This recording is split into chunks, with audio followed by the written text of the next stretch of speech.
Yun, partner. Good evening. Kumusta ka? Yun. Masyado kang busy lately ah. Ano ba pinagkakabalan mo? Pero bago ka magkwento, partner, kumustahin muna natin yung mga viewers natin, no? Magandang gabi po sa inyong lahat, mga ka-Futbol Life. Andito po kami ulit dito sa Kwentong Futbol at Kwentong Kwentong Buhay. buhay. Yan. So bago tayo magpasalamat sa ating partner na Decathlon Alabang, okay? Salamat po pala sa lahat ng mga sumusuporta sa Futbol Life. Um, I-share nyo po yung mga videos at saka i-like nyo yung page natin para mas marami kayong makitang mga updates pagdating sa football at mga kwentuhan. Yan. So yung mga replay po pala makikita nyo sa Coach Mike TV at saka sa Aris TV. Okay? So ang guest natin ngayon ay isang kilalang personality, no, pagdating sa football at international. So, Coach Aris, bago natin siya papasukin, kumusta yung samba moves mo? Kasi nakita ko, hindi naman ikaw yung nag edit doon, yung kasama mo, pero yung mga galawan mo eh. Ah, Siyempre, kailangan nating sumayaw. para mabalik ba ulit sa pwesto? Ganun ba? Kasama na yun.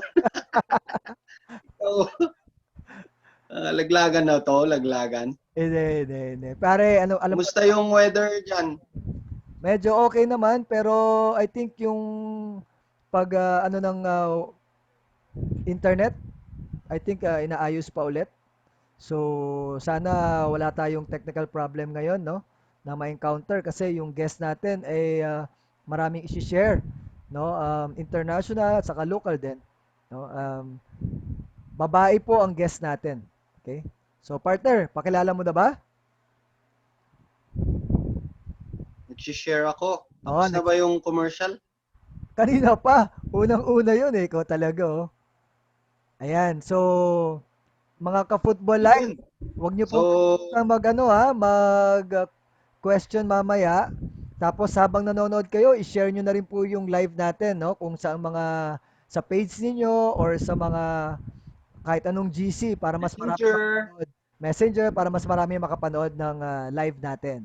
Yan. So, hello sa lahat ng mga coaches, lahat ng mga football players, lahat ng mga stakeholders na sumusuporta at nanonood sa Football Live.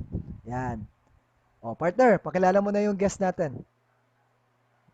Okay, our guest was the first president of the Philippine Ladies Football Association. Ito yung gusto kong intro kasi syempre, which was established in October 1980 in Baguio, dito sa Baguio, Yun, no? herself. So, ang PLFA was later absorbed to the Philippine Football Federation. So, I think yung mga ate ko dito, ano, yung mga Baguio ladies, National player. mga kakilala nito ni Ma'am Christy. Mhm. So she was a member of the Philippine national team from 1980 to 1986. She was the captain of the Edward Magallona led squad at the 1981 AFC Women's Championship. She also led the team to a bronze medal finish at the 1985 SEA Games. Ito pa, she became involved in karate in 1992 and later became the project director of Philippine Karate Do Federation. The first female president of Philippine Olympic Committee. Yun, no? Having served as sports body from 1997 hanggang 1999.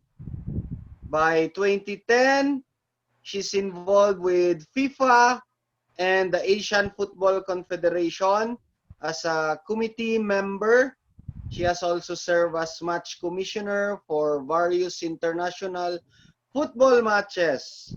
She was match commissioner of the 2010 FIFA Under-20 Women's World Cup final between Germany and Nigeria. So Grabe, matindi. grabe, Matindi grabe. yung Eh, profile ng ating guest. para So siguro sanay na si Ma'am sa formal na interviews, yung mga formal na guesting sa mga show business, di ba? yes, Pero itong show natin, ano lang to eh, kwentong football tuhan lang, no? buhay. Yes. So, papasukin na natin, partner, no? Para makamusta na natin. Yes. Yes. First time ko mamimit si Ma'am Christy, no?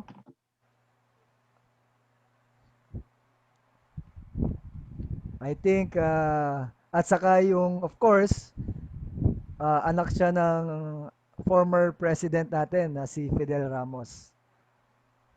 Yes, So, idol. idol, Idol 'yun si PFBR. FVR. Yan, connecting na si Ma'am. So, partner, Nag-share ako pero marami ka na bang napag-sharean?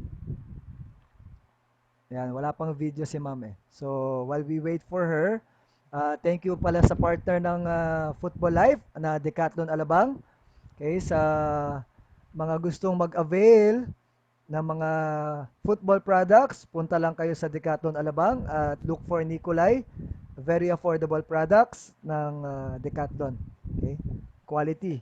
So, yan yung mga products na ginagamit ko ngayon, Coach Aris, sa Nemesis Online Football sessions ko. Yan. Nandiyan na kaya si ma'am?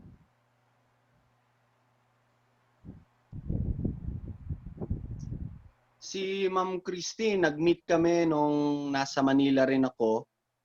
I'm not sure with the year eh. Pero press conference 'yon. Opening ng Peace Cup, I think. Ako yung assistant coach kasi ng Ateneo men's team. Si Coach Hans, remember yung kausap natin si Coach Hans? Kwento ko yung time na 'yon. Mga anong So year? andun rin si Ma'am Christy nung time na 'yon eh. Mga anong year yan, partner? 2004 maybe. 2004, 2005, parang gano'n.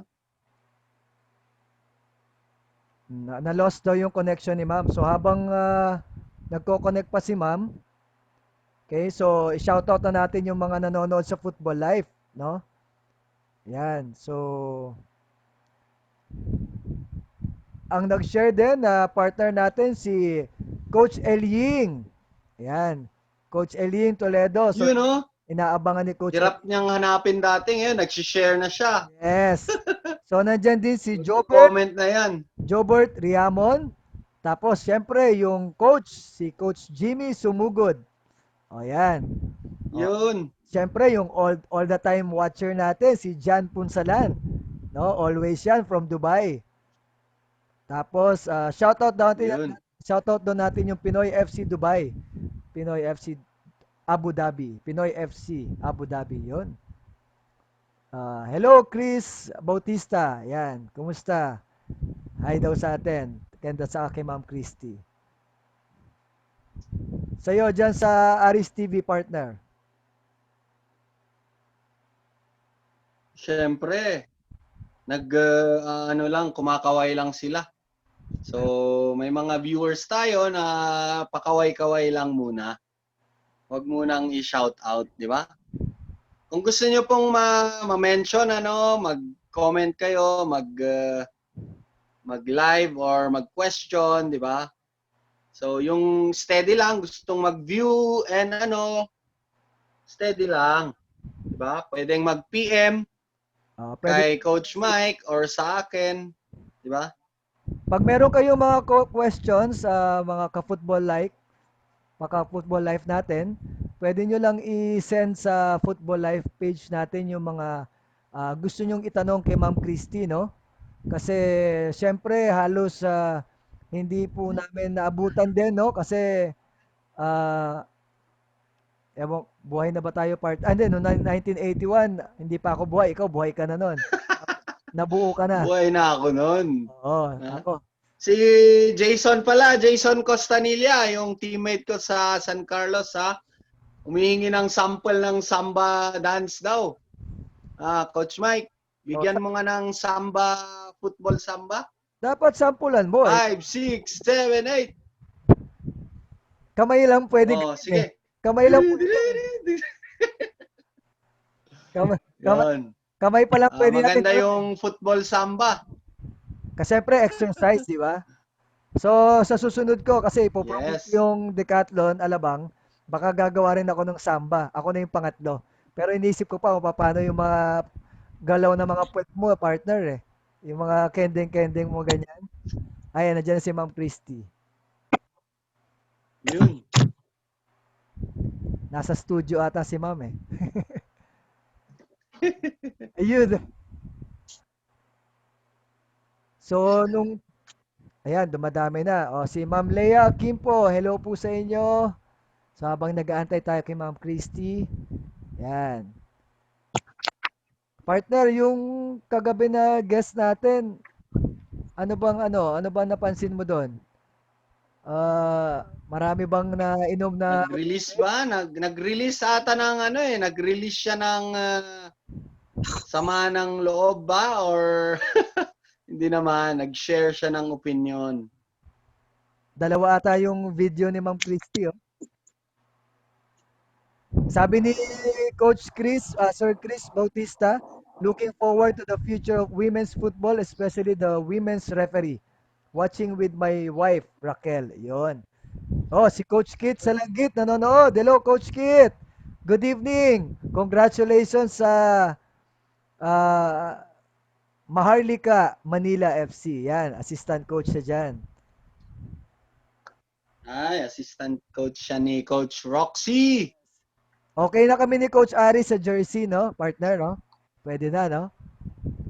Para masuot natin dito sa Football Life. Meron bang si Coach Roxy ba available or busy sila? Busy pa siguro. Yung Actually, mga invites natin. nakikinig si Coach Kit. Baka may share mo na kay Coach Roxy, ha? Kasi na-invite ko siya, na-message ko, pero wala pang feedback. Baka pwedeng ma-invite.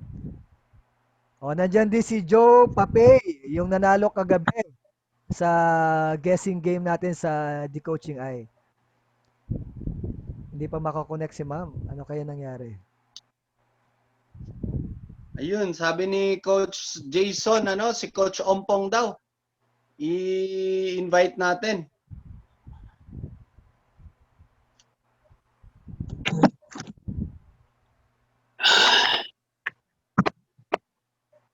Ma'am Christy. Oh, basta yung nanalo ka Hanapin mo Ma'am Christy yung yung video, yung kiklik lang po yung video diyan. Tapos kay Joe Papel, doon ata sa pag ang pupunta daming ang dami na ngayong shout out ko yung mga andito sa Aris TV, si Coach Jimmy Sumugod. Good evening, Coach Mike and Coach Aris. Si Coach, Yung mga Coach kasama Puso. ko dito sa Baguio. So, napasilip sila.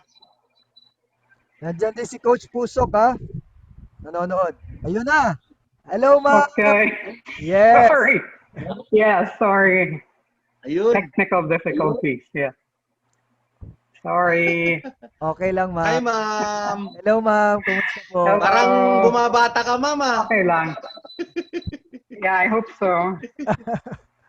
Results of the quarantine. Yun. Yan na, ma'am. Wow. So, kumusta, ma'am? Kumusta? Okay lang. Maraming salamat sa pag-anyaya at napakaganda na magkaroon tayo ng discussion about football. Yun. So, okay lang ma'am na Tagalog tayo, para mag-practice ka rin? Kahit na pwede din. Okay lang. Parang football lang yan, sanayan lang. Ma'am Christy kasi yung partner ko, saka ako, Yes. nung ibang guest namin na English, medyo dinugo po kami. Kaya lagi kami may t-shirt. Ganon. Nosebleed ba? Training lang yan, sanayan lang. Yes, ma'am. Yun. So, Al- kumusta, Ma'am Christy? San ka ngayon? Okay lang, tumataba. Under the quarantine. So, kailangan Yun. magpapayat ulit. Meron po Magpa-condition na. meron po ba kayong mga Yes. workout na ginagawa, ma'am, ngayong pandemya? Uh, Climbing the stairs na lang. Oh, Up and down the stairs na lang. actually, ma'am, meron kaming ano, si partner ko dito, si Coach Aris, gumawa ng samba. Ako, baka gagawa na rin. Baka pwede mong tingnan yung paano mag samba dance daw, oh, para workout. Uh, Pwede din. Ano ba yan? Samba o Zumba? Football, Football football, samba. samba. Yan. Ano lang, Hindi Ma'am, football, shake lang Zumba. yung katawan. Ay, nako. Yun. Lahat ng So, taba gagalaw. yes, yes. Ma'am Christy, Um, ano? yeah, yeah. Thank O you. sige, Thank you for shout out ka. correct a few items na sinabi nyo kanina, no? So, um, at that time, I was playing football. So, I was the captain nga ng national team, 1980 to 1986, no? So, actually, hindi pa yun under the Yes, ma'am. AFC noon. Of course, meron ng Mm. Asian Football Confederation. But at that time kasi, even FIFA wasn't for women's football. Hindi naman sila nagsuporta talaga fully till about 1985, 1986. No? So medyo women's football at that time, medyo alanganin pa yung standing as far as FIFA and the Asian Football Confederation was concerned. So actually, nun sa Asia, may sariling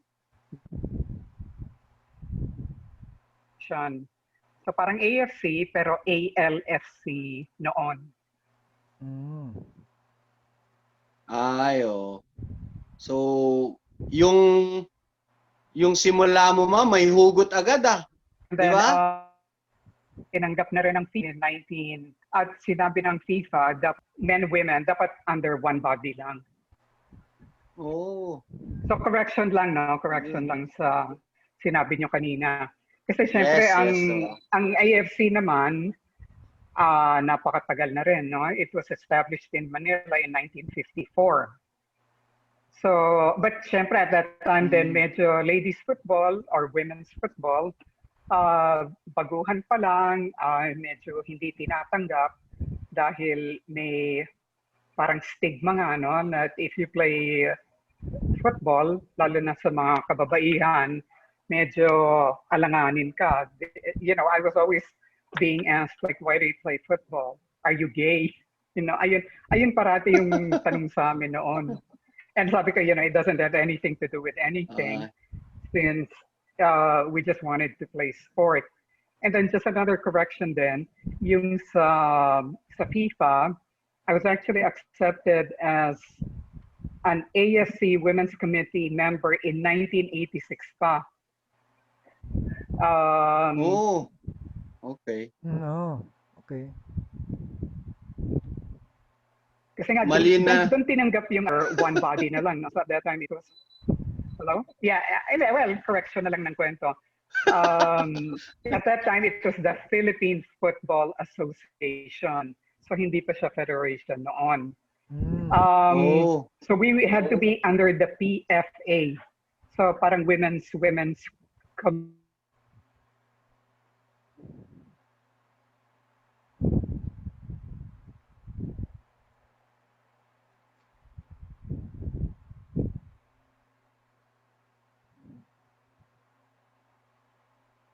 association na. So I was a member of the original committee in 1986, pero medyo hindi ko masyadong matagal na nagampanan yon dahil I left for the US in 1987 to take my master's degree. And then I came back, and then 2002, I became an AFC Women's Committee member. So bumalik ako.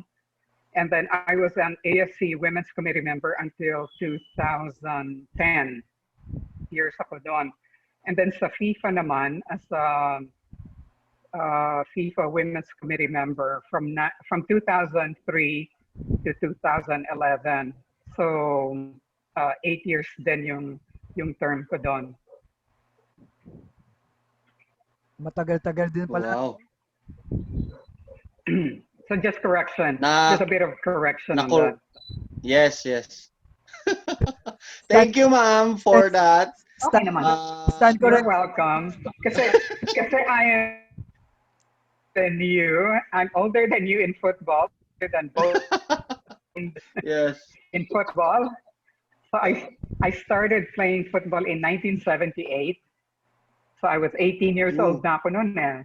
I was a sophomore in UP Los Baños, no?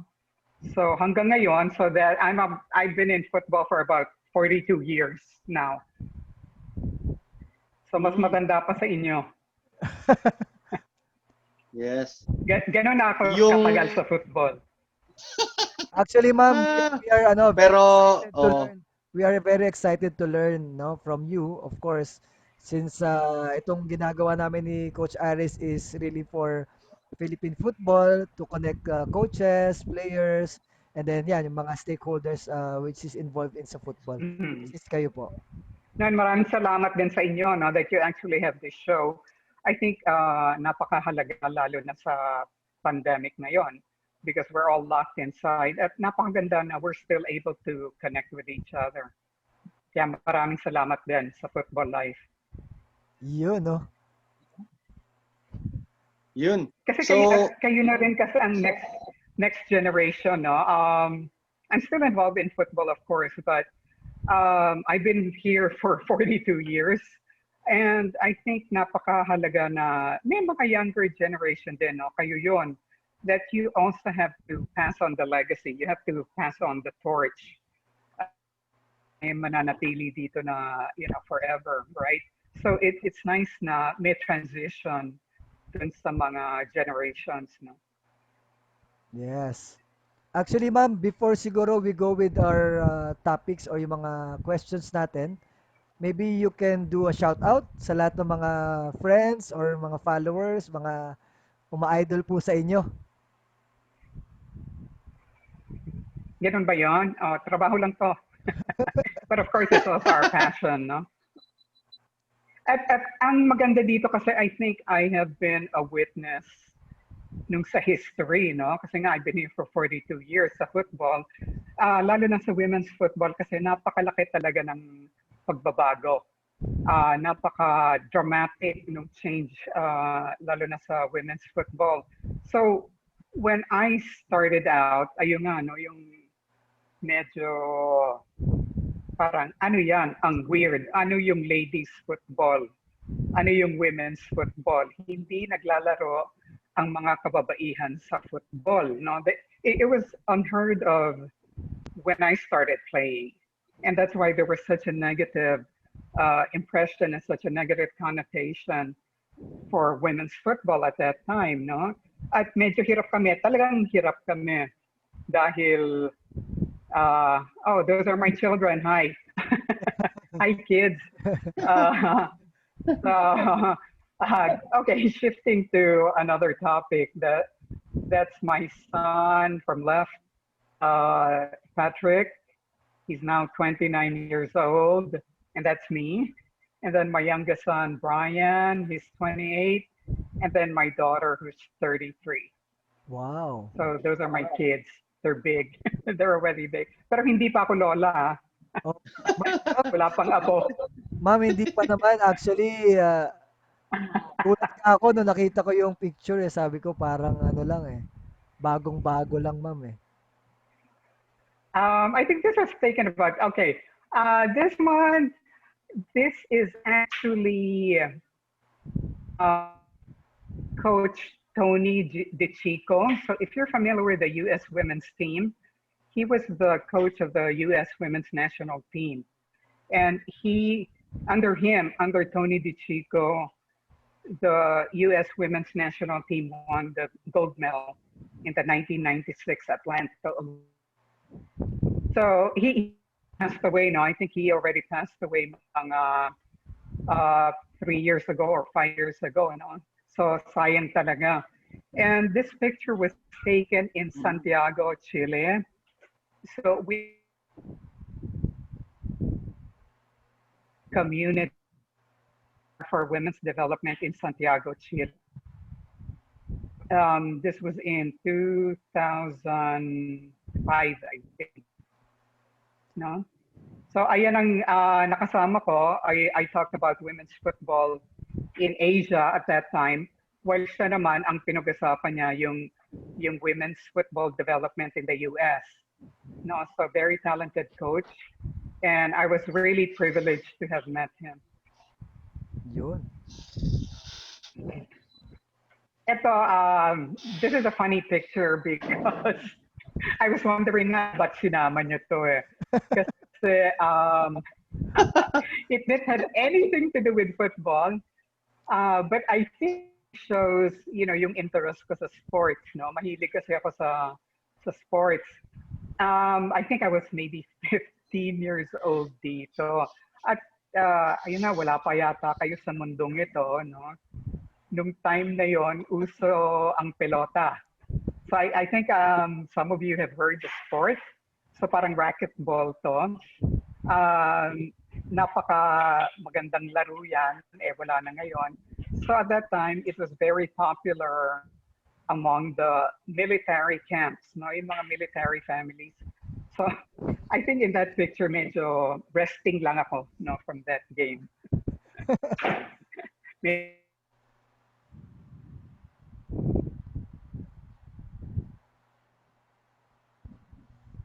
But still an athlete. Kasi nag-umpisa naman ako talaga sa volleyball. So, yeah.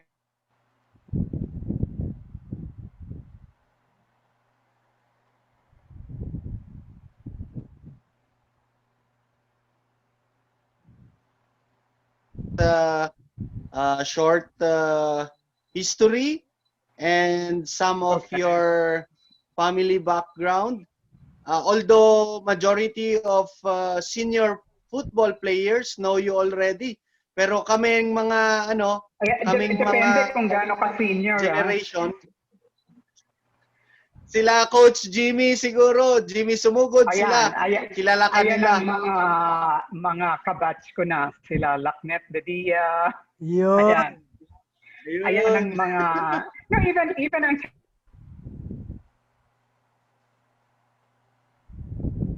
sila nung Araneta, the men's football team, they were playing for,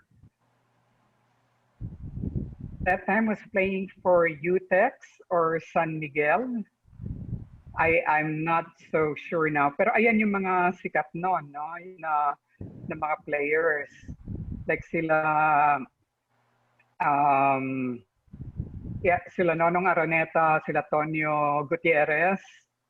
If you recall, he was also our coach sa women's national team. And in fact, kasi mistiso yan gwapo yan.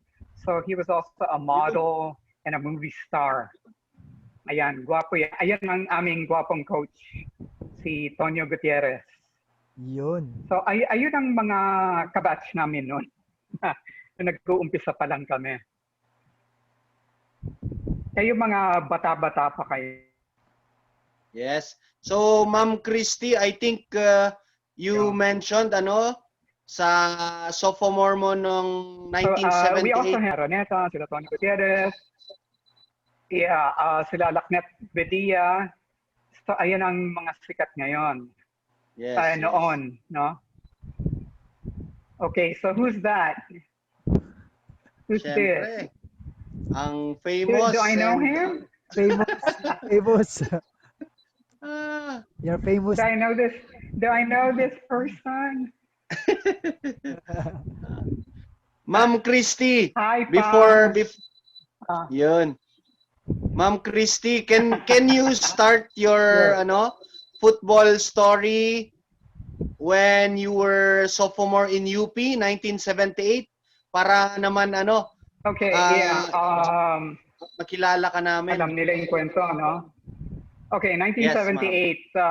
A lot of you, wala pa kayo dito sa mundo. No, but at that time I was already 18 years old, and I was a sophomore at the University of the Philippines at Los Baños. But actually nga, I started as a volleyball player. So matagal din ako naglaro ng volleyball. Mm. And in fact, as the co-captain of the UPLB women's varsity volleyball team. No? Pero nagkaroon ng instructions, I would say, from Coach Edward Magallona. At siya yung football coach noon ng UP Los Baños din. So he asked, sinong interesado na mag-football? And kasi the PFA, the Philippine Football Association then, gave us only 3 weeks to practice and to form a team, because this team was going to be an exhibition match kasamang UP Diliman. So UP Los Baños and the University of the Philippines Diliman were tapped to form their women's football teams para magkaroon ng exhibition game. So I think this was the, please correct me if you remember, I'm not sure whether it was the Ugarte Cup or the PFA Open at that time. No, so parang naging exhibition game yung laro namin. So it was UP Los Baños versus UP Diliman. Pero ang nangyari kasi nga, we only had 3 weeks to prepare. So ang ginawa ni Coach Edward, he just tapped the volleyball team kasi naka-organize na kami. We were already, formed as a team. So in fact, a lot of the players from UP Los Baños were the volleyball players, not the varsity volleyball players. And then sa UP Diliman naman, I think it was their women's softball team, but may mga track and field din mga athletes, no? So medyo halo-halo. And yung sa team namin, it was a combination also of the varsity volleyball team, pero kasama din yung mga rural high. This was the high school of UP Los Baños. So we also had some high school players actually, no? So that was me in UP Los Baños when I started playing. And if you notice my t-shirt, nakalagay PFA. So we were under the Philippine Football Association. Hindi pa siya PFF noon. At this was something new to me. I just enjoyed sport kasi in general, no? I enjoyed playing sports. So for me, doing football was just another sport to try. And at that time, we played at the Ugarte Field at the Ayala which is the Ayala Triangle Park now in Makati. So yung mga nakapunta na doon, no? So it's the side facing Paseo de Rojas, corner Makati Avenue. So may football field noon doon. Okay. Doon kami naglaro, for this exhibition match.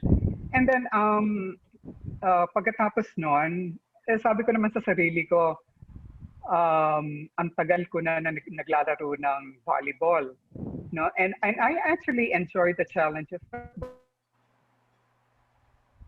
Played on the UP Los Baños varsity volleyball team till I was about a sophomore, and then I switched to the UP Los Baños women's football team. So si Coach Edward Magallona din, men and the women's teams of UP Los Baños. And then from then on, we decided to form a league. Siguro medyo swerte lang ako because at that time, a close family friend of ours was also a board member of the Philippine Football Association. And then he asked me, kasi sabi niya nga, alam namin mahilig ka sa sports, would you represent the Philippines in women's football, in ladies football? And I started attending the meetings in Hong Kong with the Asian Ladies Football Confederation kasi doon sila based. So I was attending the meetings, and then they formally asked the Philippines to join the ALFC. No? So from then on, medyo ako yung naging, the official representative of the Philippines. But at the same time, I was also playing for UP Los Baños, and then I shifted to the Philippine Air Force women's team. Kasi mas active sila noon eh, and mas maganda yung suporta. And alam nyo naman sa school teams, no? Medyo limited yung suporta. And I wanted to play more football.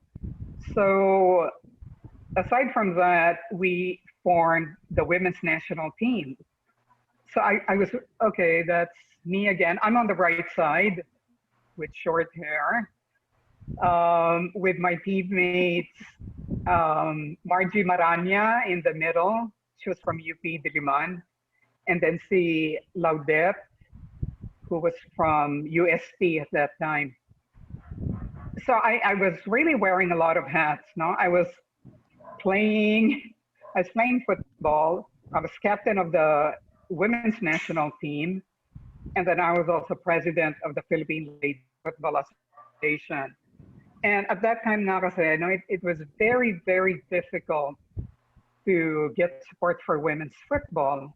And I think we were just lucky, really, that we had good sponsors. We had good support from, from very good, generous people. Okay, I was already playing for the Philippine Air Force, so I'm the one second from the left standing up. So you see the guy with the striped shirt. Yes, He yes. was also he was one of our coaches in the Philippine Air Force team, and then I'm the next one. So that's me standing up. And this was really, as I recall, in Rizal Memorial Coliseum, the football stadium. So this was the Philippine Air Force team. And I will tell you that this was one of the rare times na naglaro kami ng gabi. Okay, because at that time, siyempre, ang priority, ang parating sikat yung mga men's teams, no? So the women's always had to play like 11 o'clock, Wow, 2 o'clock in the afternoon. sobrang init na. Yes, exactly, di ba? And siyempre, medyo nagtitipid sila sa kuryente, no?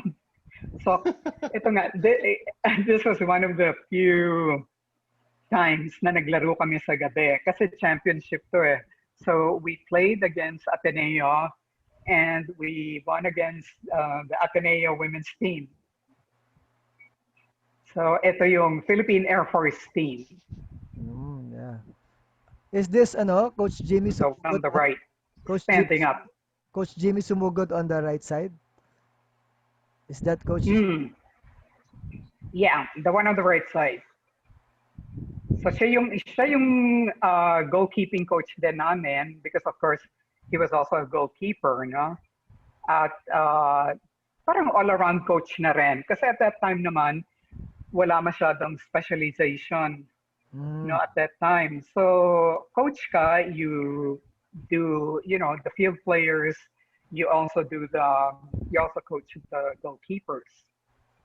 So and at that time he was still, I think, a sergeant in the Philippine Air Force. So the person in the middle, okay, AFC. Later na po yun, ma'am. Okay, but they're always part of the kwento, of course. Yes. Yes. Yung Ma'am Christy, you're like mentioning yung parang unfair treatment kasi yung men's yung priority, yung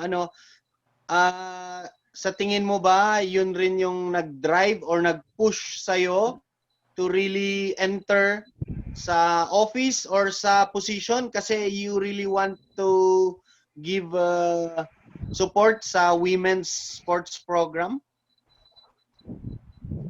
Yeah, me naman, because like I think my real interest is in sports, no? I grew up with a sporting background. So my mom what began as a physical education teacher. My mother has a master's degree in physical education from UCLA, University of California at Los Angeles. And then, of course, my father being a military man, kasi di ba, ang physical fitness sa kanila bilang sundalo ay napakahalaga because it's a matter of life and death, di ba? So we also lived in Fort Bonifacio at that time. So across the road was just the golf course.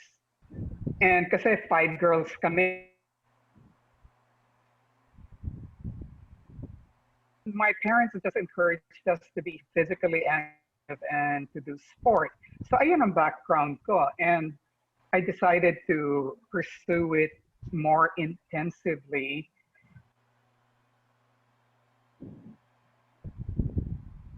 And I wanted to be, so I took up my master's degree in sport and athletic administration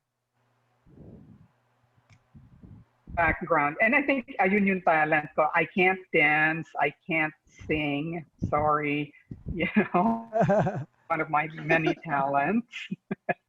I'll do sports, but I won't sing and dance. So ayun na talaga yung hilig ko, no? Doon na talagang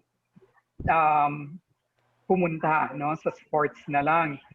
And I think having that background of 5 girls kami, and then yung mother ko kasi din, physical education teacher, and she was a full-time career woman. So sa akin noon, siguro yung aking guideline was that women could be anything they wanted to be, as long as they worked hard for it, they prepared for it. And I think then yung napaka-obvious, I think even now, no, yung mga kababaihan parating may limitations, may mga prejudices, may mga biases. So yeah, I think in a way that drove me to really push for women's sports. Kasi sa akin naman, no, yung sa buhay ko naman, medyo naging maswerte din ako. No? I had a lot of opportunities to pursue that dream of being an athlete, of being a sport administrator at the highest levels. No, in fact, yeah, I was in FIFA and I was also in AFC. And I got to be president of the Philippine Olympic Committee. So yeah, I think that was among the driving forces. Ma'am Christy, kasi you Yes. mentioned a while ago, Yes. you were 5 in the family, right? Na girls. So I was thinking like, kasi your father is in the military, right? So si President. Yes. So Yeah, meron he's a professional soldier. yes. So nagkaroon ba ng like moment na hindi kayo pinapayagan to engage into sports because syempre yung nga sabi niyo there's a lot of may mga limitations. Yeah, yeah, of course. I think given the generation at the time that I grew up in, I was born in 1959. And of course, my growing years were like 1960s, 1970s, 1980s. I mean, that was my, generation. And at that time, women were just beginning to be accepted as equals, more so in sport. No? Even in sport ngayon, medyo, dehado pa rin ang mga kababaihan, di ba? So there were times that my parents would encourage, but of course, I think as parents would, medyo cautious din sila, no? Yes, So, yes. for example, like I would be training in volleyball like 3 hours every day after school, and then I would have matches Saturday, Sunday. So, medyo pinagsasabihan din ako, medyo dapat siguro kailangan bawasan ng konti because we're concerned about your studies. No, yung mga ganong concern. And not so much that hindi mo pwedeng gawin to dahil babae ka. It was more on, the cautiousness was more like maybe the welfare, the well-being, my well-being. Whether I was going to do well in school, or I was going to still be healthy and not be too tired, or am I going to have a healthy social life? It was more those concerns So rather there's than other things so that, there's no yeah. ma'am Bali, there's no Mm. restriction at all when it comes to like you being allowed to play the sport. So it's more of they're supportive but limited lang. Yun yung sinasabi sa iyo. Yeah, exactly. It was more like because my parents and in my family, it's always been, school first. You do well in your studies, and then when you get your degree, like you can get a good job and you can do whatever you want in life. So it was always those, guidelines that I subscribed to, and I think I was lucky that I was able to get in, enough playing time, enough training time as an athlete, and also to do well in school. Oh, yeah. So, and those are the values that I pushed for my kids. So now, like my daughter and my uh, older son, they've gotten their master's degrees, and then my youngest son is also pursuing another field. So, ganun din yung message ko sa kanila, no, na magpursige kayo sa pag-aaral ninyo at syempre, maghanap kayo ng magandang trabaho, and then, you can do whatever you want in life after that. So, ayun din yung naging values ko sa aking mga children. Ma'am Christy, are they involved in sport also, your kids? They are, but they're not as gung-ho as I am, unfortunately. Yeah. So all my three kids actually played football, but more like yung recreational lang, no? But my other son also, Patrick, the older boy, he was training in badminton kasi medyo matangkad din siya, no? He's about 6 feet tall, and he wanted to pursue badminton naman. I think ayan ang influence ng lola, no? Because my mother was a national doubles champion in badminton, and she was also the president of the Philippine Badminton Association.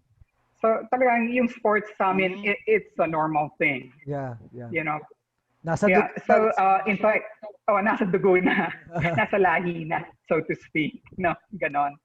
Pero parang iba-ibang sports lang siguro yung hilig, and he's also doing Muay Thai while I did karate. So kanya-kanya lang hilig, no. Iba-ibang interest lang. Yun. Okay. So, ma'am, meron kaming game dito, no? Ipe-present ng partner ko, which is the coach. Okay. Ito yung na-mention ko sa iyo a while ago regarding yun sa kwentong kahawig, no? Somewhat kahawig. Okay. Nako, kilala ko ba yan? So, Yun lang, ma'am. So, da- bago natin ituloy, ma'am, before you can we red, proceed with you your... can red card me on this, huh? You're allowed to give me a red card. Parang mukhang not fail ako yet. dito. Later, maybe. Baka So, epic fail okay. ako dyan. Ganito, yes. So, Ma'am Christy, we will give you clues so that as we go along with your story, No. later on we will ask if you know these persons. So, dalawa yun. At least may isa kang mahulaan. Very good na yun, ma'am. yes. Okay, I get a big bonus, So, huh? yes. So, I we get will my play Christmas the coaching bonus. eye. Okay. I think I'm gonna plug First this one. clue. Okay. First clue, local players. So Okay. they played also here. Okay. Second clue, Sige. they played naglaro sila sa SEA Games. Okay. The third clue, Wag mo yung partner, yung wag kay mo na yun. Coach Mike. Wag muna yung third. Wag muna. So yun muna, ma'am. Hindi, yung position nga goalkeeper kay Coach Mike. Yes. Tapos yung Oh sa akin no. is a coach. Yan. So we'll give you time to think. Then we will be asking you later on. The viewers can help you Okay. anyway. Partner, ulitin ko ha. Okay, help. Ma'am, partner, ulitin ko ha. Again, sa mga nanonood ng Football Live, you can take part on this game, the coaching eye. The first clue is local player. Second, have Okay. played Uy. played in SEA Games. And third clue will be sa akin is a goalkeeper. Kay Coach Aris is coach. Yan. Okay, so Uy. Okay. the the Partner, the viewers can ano. partner, pang-apat, sabihin na natin, Hmm. female. Yes. Hindi natin nabanggit eh. Uy. Yes, Okay. Female player. female. Yes. Uy. Di bale, Ganon. mamaya yun, ma'am. Yes. Okay, so Ma'am Si, Christy, si ma'am, nagjo-joke na, no? ah May help. yung susunod Help. can you continue your story on your experiences sa SEA Games or sa national Okay. team program? Ikwento mo naman para mai-compare ng mga viewers, yung mga players na nakikinig, yung coaches, kung ano yung mga experience mo nung naglaro ka sa National Football Women's Team. Okay.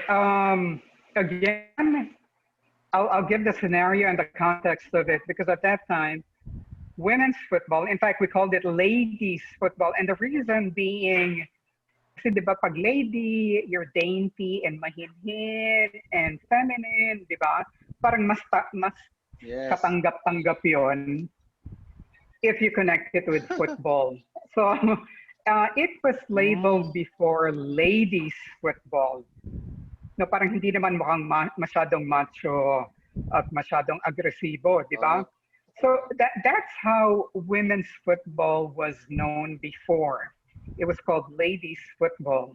Okay, so I guess to make it more acceptable to because again people had prejudices na baka tomboy yan o baka gay or lesbian or ganyan-ganyan, di ba? Parating negative yung connotation.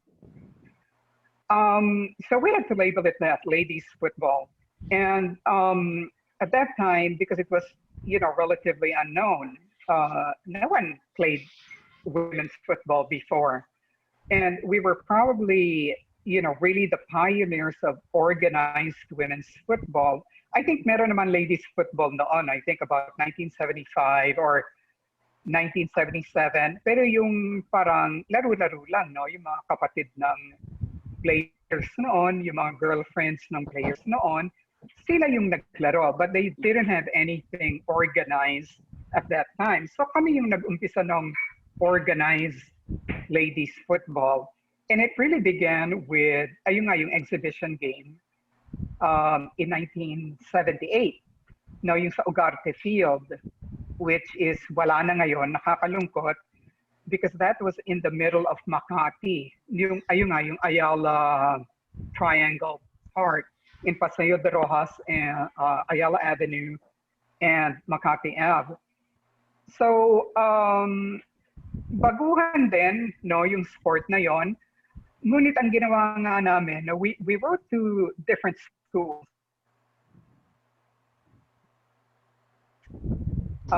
Accepted our invite to have a local competition. So, syempre yung dalawang UP, so UP Diliman, UP Los Baños, Ateneo de Manila University, UST, De La Salle, Taft, Baguio Colleges Foundation. Ano pa ba yung iba? Philippine Air Force was also in. And then I think we had another team from Pasay, no? Pasay City Academy. So ito yung naging pioneer sa organized women's football. And we would have our competitions in Luneta, yung katapat ng Quirino Grandstand. Yes. No, ayun yung aming venue noon. At hindi naman din kami pwedeng masyadong mapili, no? In fact, hindi nga pantay yung yung pitch doon, no? Medyo uka-uka, butas-butas, and then kalbo pa, no? Walang damo. But for us, it was a start. And eventually, we started playing in Rizal Memorial also. And I think we played some matches in Ateneo. So it was spreading, slowly. Where yung mga athletes sport, no? Katulad ko. So I came from volleyball, and I decided to shift to football. So with a lot of players, there were like track and field athletes, there were softball players, there were basketball players, and they just wanted to try out women's football. And I think for me, yung personal experience ko, it was sort of, point of no return. Once I decided to play football, tuloy-tuloy na yon. So that was from 1980, about 1980 on to 1986, 1987, which was the last year that I played as the captain of. Eventually nga, no, ito yung, I think, ang napakagandang development. Because in 1985, Thailand was gonna host the Southeast Asian Games in Bangkok. And Thailand had always been strong in women's football. Ever since na yan, talagang that's their sport. And they asked the members, no, yung kasama sa ASEAN, sa Southeast Asia, they appealed to us if we could join because the Southeast Asian Games Federation and the Thai Olympic Committee at that time accepted women's football, ladies football, as a regular event. So hindi siya exhibition game, but a legit regular event as part of the Southeast Asian Games calendar. And to us, syempre, exciting development, because we were also thinking from the Southeast Asian Games, we could probably progress to the Asian Games and then on to the Olympic Games. So parang ayun yung vision noon for ladies football. So in 1985, we were determined to go to Bangkok to play football. So kasama dyan noon ang Thailand, Singapore, Malaysia, the Philippines, and Indonesia. Pero ang nangyari kasi, nag-back out ang Malaysia and Indonesia. So ang nangyari, 3 na lang, ano? At kami naman din, kasi the Southeast Asian Games is under the Philippine Olympic Committee, under the Olympic committees, also for the other countries.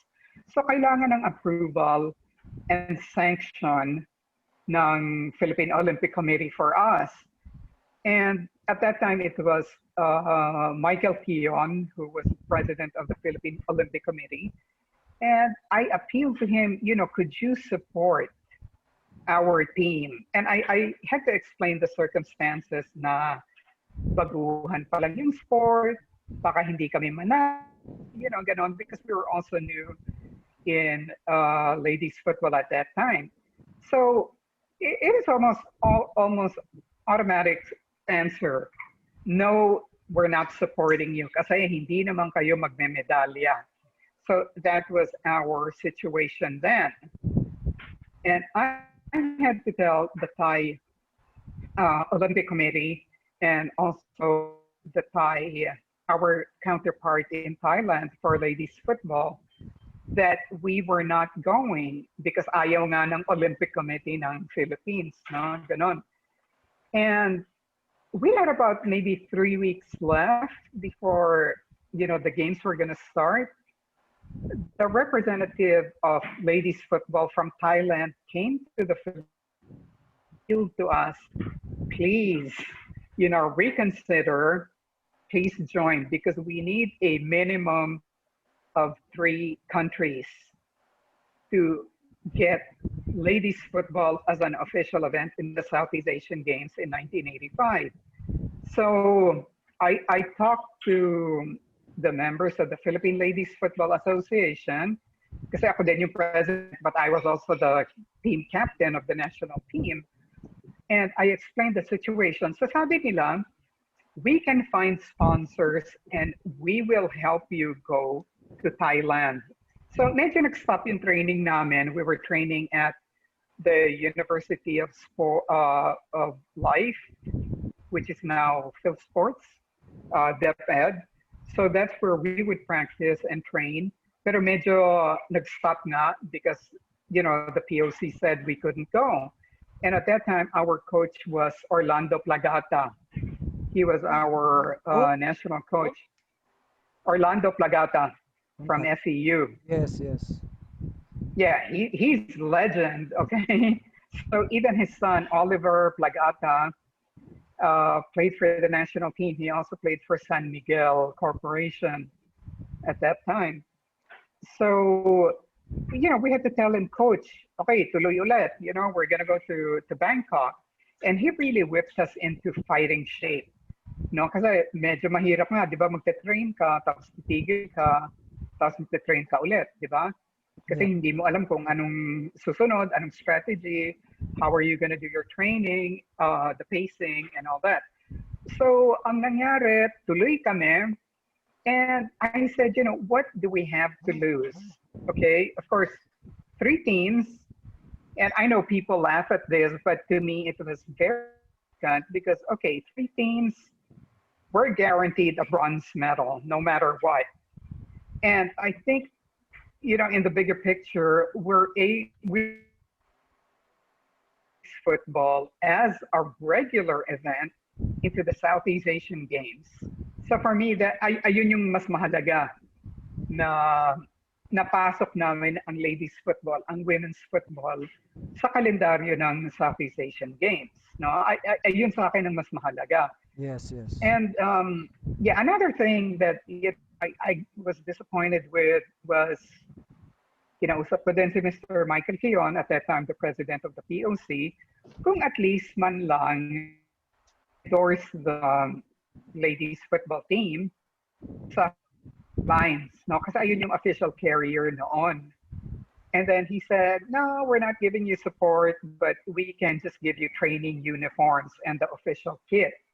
So that's what we received, but we couldn't get a discounted rate sa Philippine Airlines at that time to go to Bangkok. In fact, mas mahal pa yung presyo ng Philippine Airlines noon compared to the airline that we eventually took, which was Air France. No, mas mababa pa yung airfare noon, yung rates nila for our team. So these were some of the things that we had to go through, and maybe a big consuelo on our part. Okay, so we were like probably the most unknown team, and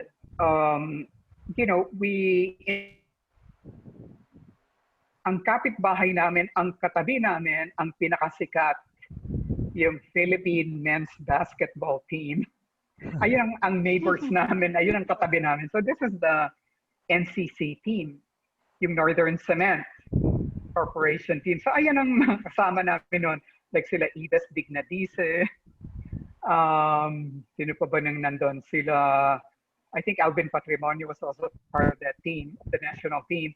So maganda din yung pakikisama namin sa kanila, and they were very friendly to us. And it was a good experience for everyone because, we felt that we were part of the official team delegation of the Philippines. Ma'am, And I think we were, go ahead. Ma'am Christy, I was thinking yung regarding doon sa sinabi mo regarding sa support na you were Yeah. just given the uniform and then the kit and then you were not discounted for the travel. So Yes. As the captain of the team, anong na-feel mo nun? Kasi you were trying to push the team to compete and then suddenly walang support na manggagaling dun sa Coach Mike, Yes, yes. Ma'am Christy, before you answer that, kasi you mentioned yung mga basketball player. Meron bang nanligaw na basketball during that time sa'yo? Yun. Kasi team captain ka eh. Baka naman Nice may side question. story ka Nice doon, try. lalo na. Tapos ang Ayun ba ganda mo, yun? di ba? Siyempre, Magkwento ka naman ng mga Well, help. Help! Meron ba ma'am? I Meron wish I could. I wish I could give you a nice story, pero the answer is wala. ah, No, really, honestly, ay, wala, no? Yeah, you ask the syempre, other players. general kasi yung tatay. siguro kasi dahil sa papa eh. Hindi lang yun. Dahil sa father, medyo takot siguro. Pero Sorry, partner, sorry, strict yung parents ko eh. siguro, Ma'am Sorry. Ma'am Christy, siguro kung panahon siguro nung time na kung kapanahonan ni Coach Aris, partner, siguro magta-try ka ba kung si Ma'am Christy na-meet mo nun? Wala. Matatakot din ako pag ano. Well, ano ko, cradle snatcher. No, but honestly, I mean, this is I'm telling the truth, okay? No one asked. Well, sorry, di ba? Sorry for me, but maybe my other teammates, no, baka meron, no, baka sila. And I think I was always because I was also too busy at that time. Ayun nga, ako yung captain ng national team. Ako, no, to tell you the truth, talagang hirap kasi I would also look for the sponsors. I was buying the kits, and at that time I was living in Alabang. Pupunta pa ako all the way sa beaches to get our kits kasi Adidas eh. So I would get our kits from Rubber World, Adidas, who had their factory all the way in Novaliches. So even though that time wala pang traffic noon, ganon, pero yung distansya, no, you can just imagine. So Yes. I even had to do that stuff. I also had to do the media, press release, interviews kind of thing. Um, so, I just wanted to play. I just wanted to be a player sa totoo lang Ma'am at Christy, that point in time. Ma'am Christy, what is the role of your coach that time just to train you? Kasi you are the ones handling everything. No, and I have to really thank Coach Plagata, Coach Orlando Plagata for this. He was my shoulder to cry on. Kasi noon, ayun nga, the time that we were gonna leave for Bangkok for the Southeast Asian Games, I almost missed the flight. I actually did. And I was so stressed and harassed kasi nga nanggaling pa ako sa Novaliches noon eh, and then I was gonna catch the flight. And I had the kids. So, by the time I got into the plane and sat down on the seat and buti na lang magkatabi kami ni Coach Plagata, I began to cry on his shoulder. And then he asked, like, are you okay? I said, yes, coach, yes, coach. But that was my situation then. So I was wearing a lot of hats. So I was a player. I was president of the Philippine Ladies Football Association. I was looking for sponsors. I was handling the media. I was buying the kits. Kasi wala pang kit man noon eh, or kit person noon. No, parang we were Jill of all trades. We would do everything, or bit your own, kit and your bags and all that. So we just had to do everything. Ma'am Christy, nung Yes, nung time na yon wala ka pang suitor or boyfriend para may taga-bitbit ba ng gamit? I wish, I wish. Kasi nga, no time for love. Yun. They're like, I'm just too busy. I was just doing football thing. And not only that, actually, even before 1985, we were already participating in a lot of international competitions. So marami din kaming outside trips, no, abroad. And among them, and this started in 1981, which was our very first international competition. So it was the ALFC Asian Women's Cup, which was in Hong Kong. So ayun yung pinakaunang international competition namin. And we didn't do too badly, of course, like because we were the underdog. and we were the newbies. So ang first match namin with Hong Kong, and they beat us, but it was only like 2-0. So may laban naman kami, no? Kasi then, at that time, wala naman mga videos, walang TV shows, walang internet, walang ano. We couldn't research really what the standard was for ladies football at that time. Wala kaming ano, pagbabasihan. Ano bang dapat ang laro, no? So we just told ourselves, we'll like compare it or aim for the men's standards. So kung ano yung level ng men noon, medyo ayun yung ano namin, ayun ang goal namin, no? To make us competitive. Kasi wala kaming basis eh, wala kaming videos, wala pang cable TV, you know, all these things. So yeah, talagang kapa na lang.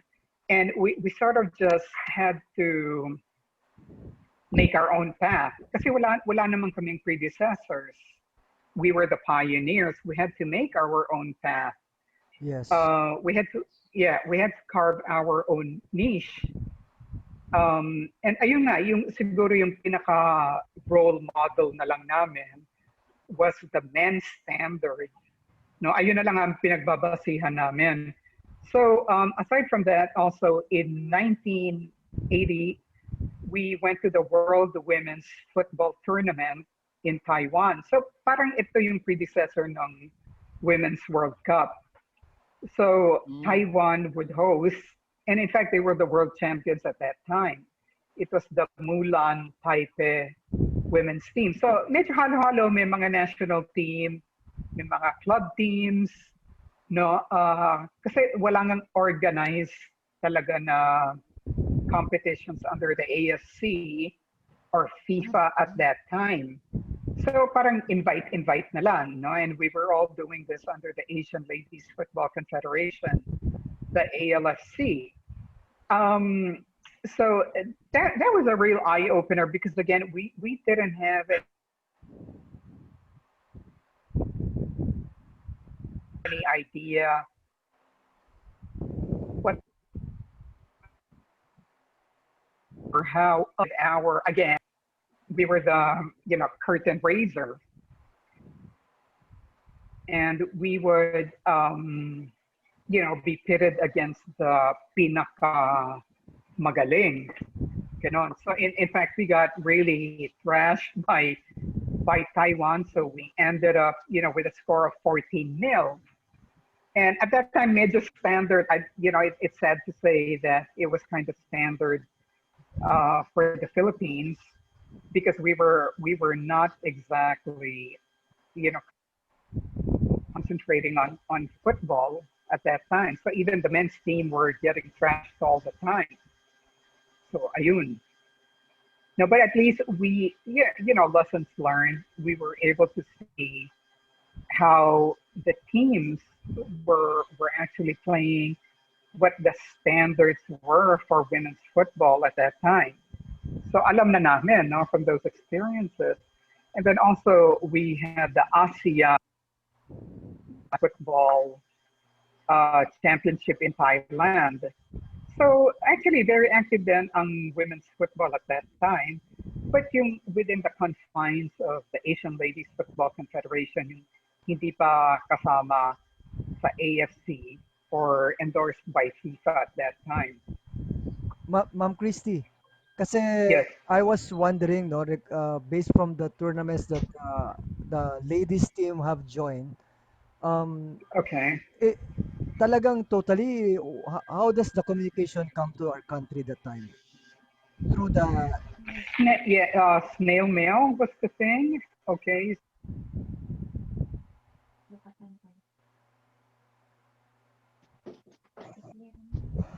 Can you hear me?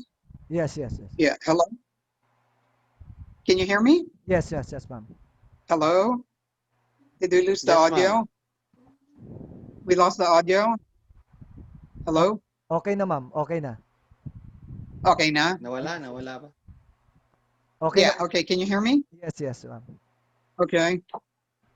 So what happened was, um, wait, I'm sorry. Yeah, you lost me there. Could you just repeat the question? Um, like you have been joining a lot of tournaments, diba? And then you were the ones involved in those. Hello? You were involved in those preparation. Uh, Yes. how does our team receive all those invitations to join those tournaments?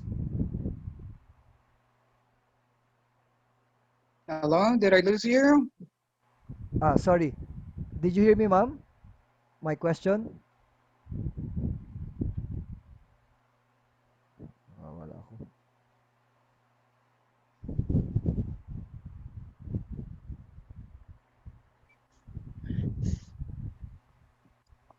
Hello?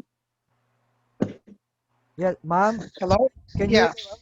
Actually, I was Sure. asking if Okay.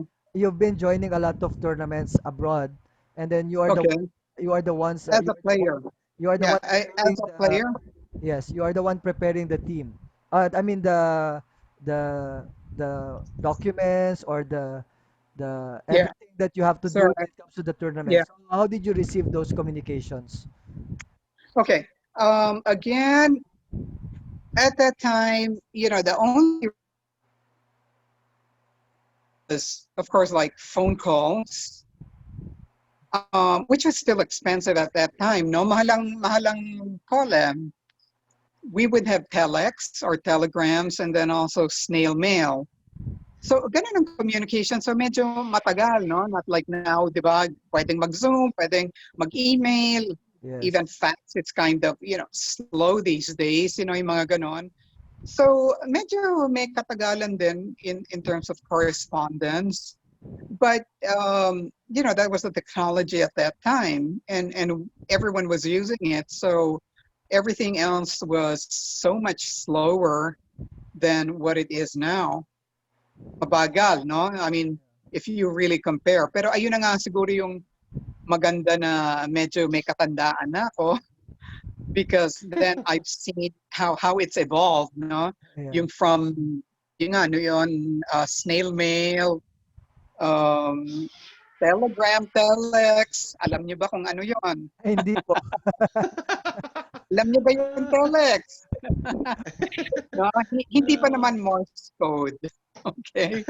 So, it's nice to see actually that these are all the developments that has gone on generally. So it's not just for football or sport, but yung kabuhayan na rin natin. Yes. Yung ganito na ang buhay natin ngayon. No, ayan Yes. lahat yung mga pagbabago. Oh. Ma'am Christy, Yes. ah, hindi kaya because you experience working as a captain and a leader, and you've been Mhm. mentioning also that you're the one looking for sponsors, doing this Yeah. and that. Kaya ba hindi ka nag-pursue na coach? Instead, Um, nag-focus ka as a commissioner? no, actually, I did coach. Okay, I Oh. coached the Philippine Constabulary team for about one season, and I think we didn't do too badly. And actually, ako din medyo kapa ako noon because wala namang mga coaches seminars or certification noon. No, yung mga ganon. In fact, ang pinakamabigat at that time, he was the coach. He was coaching for San Miguel Corporation. And of course, he also became the coach of the national men's team na napakatagal din, no? Um, for women's coaches, lalo na in football, was a rarity. I think I was the only one. But at that time nga, parang hindi ko talagang kinahiligan yung coaching aspect eh. I think talaga I will suffer a heart attack and I will just shout at everyone if I were the coach, no? Ayun, ayun ang mangyayari sa akin. And I think yung hilig lang talaga sa akin, mas enjoy ko yung administrative part of things. I enjoy the managerial of football aside from playing, of course. And coaching talaga parang hindi ko na kinahiligan. No, ayun, sandali lang ako na coach. But wala eh. Napunta ako sa administrative part, no? Oh, Doon ako napadpad. partner, Yun. yun yung magandang pag-usapan natin mamaya. Pero syempre, pasok muna tayo dun sa game natin, yung dynamic foot. Dynamic football. Yan. Okay. Okay, you can give me a red card on this.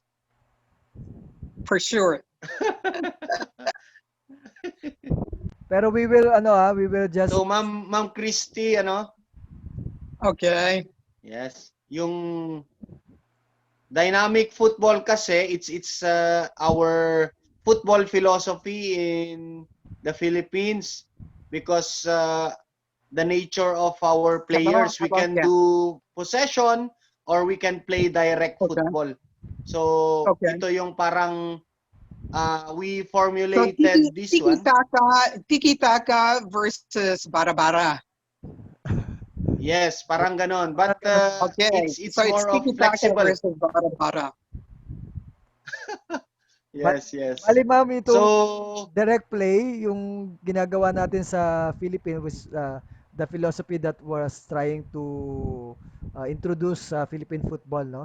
So it's either we go Okay. direct or we keep possession. So it's the mixture of the both philosophies. Yan. Okay. We'll be showing you a picture and then the moment you see the picture, try to explain o ano yung pumasok sa isip mo, kung galit ka, magalit ka, yung mga ganyan. Okay. Pwedeng kwentuhan lang, batuhin yung kwentuhan. computer. Pwede ba batuhin ang Masisira yan, sapatos? ma'am.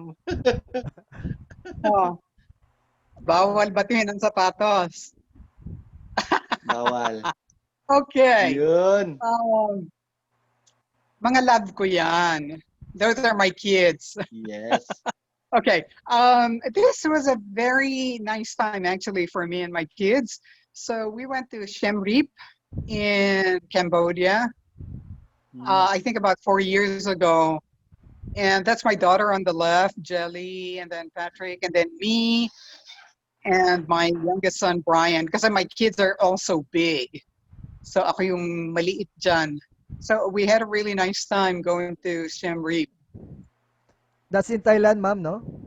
No, in Cambodia. Okay, Cambodia. Like, yeah, near the Angkor Wat. Okay, yeah, Philippine Air Force. That's my team. We won the national championships and we beat the Ateneo de Manila University team. This was the FIFA Open in 1982, I believe. So ayan nga, yung rare evening match at the Rizal Memorial. And if you look, I know maybe it's the processing or the color of the photo. You can look at the damo. It's brown. It's not even green. See, I mean that's how bad we were in maintaining the pictures. So the damo was brown. No? Ma'am, Ayan ang playing conditions namin noon. Yun. Ma'am Christy, before we go to the next picture, may we ask, Okay. nasan yung father nila ng mga kids? Oh, I'm divorced. Yay. I'm already divorced, okay? I had my marriage annulled, so I don't know where the father is. I think he's remarried. Good for him. If he's happy. Good Malas for niya, him. malas. Malas ko o malas niya? Malas niya. Malas niya. Talaga. Talaga lang, di ba? Oo. Pero ngayon ma'am, single or dating or ano? Nah, I'm happy with myself, to put it that way. Relationships are difficult. So I think maganda muna yung, I will date myself. Okay na yon. Pero Okay na yun. pero I'm ma'am, 60 years old. ma'am, Yeah, I'm a senior citizen now, so it's kind of hard to, look for someone new. pero Baka lolo na yung hahanapin ko. pero before ma'am, like before you became a senior, like meron bang Okay. Meron bang nag-try or what? Nag-try. Uh, not Loko that ka, I Mike. know of. Nag-try. No, not that I know of. Siguro meron. Pero nga strict yung parents ko. Uh, no, because I think like for me, Marami. Ano ka ba, Mike? ganon. Strict ang parents ko. Paano ba yan? No, Ah, because I was also like traveling a lot and I was busy with football. So I think it was a it was a little difficult to have relationships. So ang talagang naging concentration ko na lang is to be a good mom to my kids. oh, And that Yun. hasn't been so bad. sa Okay naman yung mga anak Yes. ko. So okay na yun. yeah, good to hear that, ma'am. Okay, Okay, you have any questions? ito na, ito na.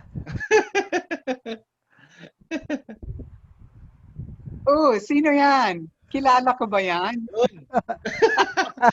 Ah, Okay, what yan a ata yung mga memorable man. pinalo mo Yeah. eh. Oo, no?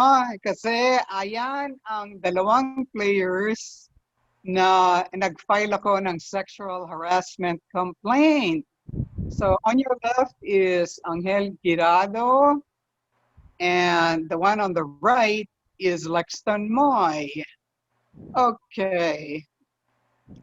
So that was a bit of a story. That was in 2012. Okay, so may friendly ang Philippines with Malaysia sa Rizal Memorial, and I was appointed by the PFF to be the match commissioner. And sa akin naman, I was a match commissioner since 2003. So from 2003 to 2012, I already had 9 years of Experience. match commissioner experience behind me. So hindi lang yung number of years, no, but yung ano yung klaseng matches ang na supervised score. I was appointed too. So from 2003 to 2012, I had already um, officiated or supervised so many different matches. So it varied from FIFA level, the Women's World Cup. So FIFA Senior Women's World Cup, the FIFA Under 20 Women's World Cup, and the FIFA Under 17 Women's World Cup. So I had been a match commissioner for matches in those events. And then also, of course, the AFC Women's Asian Women's Cup, the AFC 19 Women's Championship, and the AFC Under 16 Women's Championship, and the AFC Under 14 Girls tournaments. And then I also did men's matches. So I did the AFC Champions League match. I also did AFC Cup matches. And I also did AFC President's Cup matches. And I also did men's matches in the Southeast Asian Games in Jakarta in 2011. And I also did men's matches in the Asian Games Doha in 2006. And aside from that, I also did men's matches in the AFC Futsal Club Championships qualifiers and national teams, men's national teams in the AFC Futsal Championship qualifiers. So, malawak na rin yung experience ko, no, in terms of handling matches. So it's not just the women's or girls, but I had a lot of experience also with men's teams, no, both club teams and national teams. At medyo nalungkot ako talaga dito sa case na to, no, yung Philippines against Malaysia friendly, dahil Filipino naman ako, no, and I wanted to be, proud of the Philippine team. And I wanted to commiserate with them. I wanted to cheer for them. Pero ang nangyari nga, no, nagkaroon ng bastusan, no, to put it bluntly. So, I was appointed by the Philippine Football Federation to be the match commissioner for this match, Philippines versus Malaysia friendly in 2012. At sa akin naman, no, sa dami-dami ng matches na ginawa ko na, at sa akin naman, no, as my professional standard, I always treat every match the same but differently. No, meaning the same dahil pare-pareho lang naman yung standard sa football. So, for example, yung standard sa AFC under 16 women's, I will apply the same standards to, say, let's say, a men's friendly, because of course FIFA, the IFAB, and the AFC already give us those standards. So, ano yung mga match protocols na dapat sundin? No, may mga guidelines kami dyan. In fact, we have seminars all the time, and we have information all the time on how to conduct the matches. So hindi naman na iniimbento ko lang lahat yan, no? Hindi. We undergo extensive training, and we also have match situations and quizzes to make sure that we do understand and that we do apply the professional standards. Ang nangyari dito sa match na to, no, ang naganap, kasi ang standard naman is to have a team managers meeting, or now we call it the MCM, the match coordination meeting, a day before the match. So ang nangyayari dito, yung dalawang team managers nag-uusap, kinakausap ko in a formal meeting, and we explain the mechanics of the match or the tournament. No, and then they also present, for example, their kits. If they have any other concerns with safety, the interviews, and all these things. So, naganap to sa Discovery Suites Hotel, and this was a day before the match at ang Malaysian team, no? And that time they were staying at the Manila Hotel. So medyo malayo, di ba, from Manila Hotel coming to Pasig, the Discovery Suites. Medyo malayo, di ba? But, Yes. probably took them about an hour to get there. At ang Philippine team naman, sa Discovery Suites lang nakabilet. At nangyari, late pa yung Philippines sa meeting. Okay, they were late. Malaysia sent their, the manager attended the meeting, while the Philippine team sent, I think it was their media officer. Okay, it wasn't even the team manager, the assistant, or the team coach, assistant coach.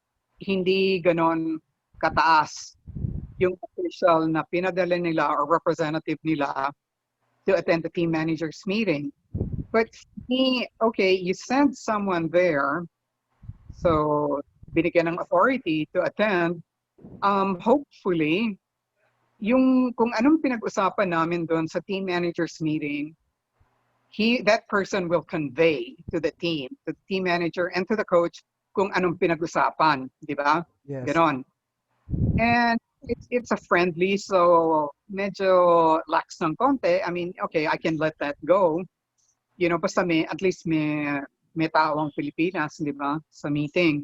So I explained to them the countdown of, the official countdown. Let's say 3 hours, I'm going to be there, 90 minutes before, I'm going to knock on your dressing room and check your kits, your numbers, your ID, and all that. Okay, and this isn't anything fancy. It's a procedure. It's normal. Okay, in other words, we do it in all matches, so nothing unusual.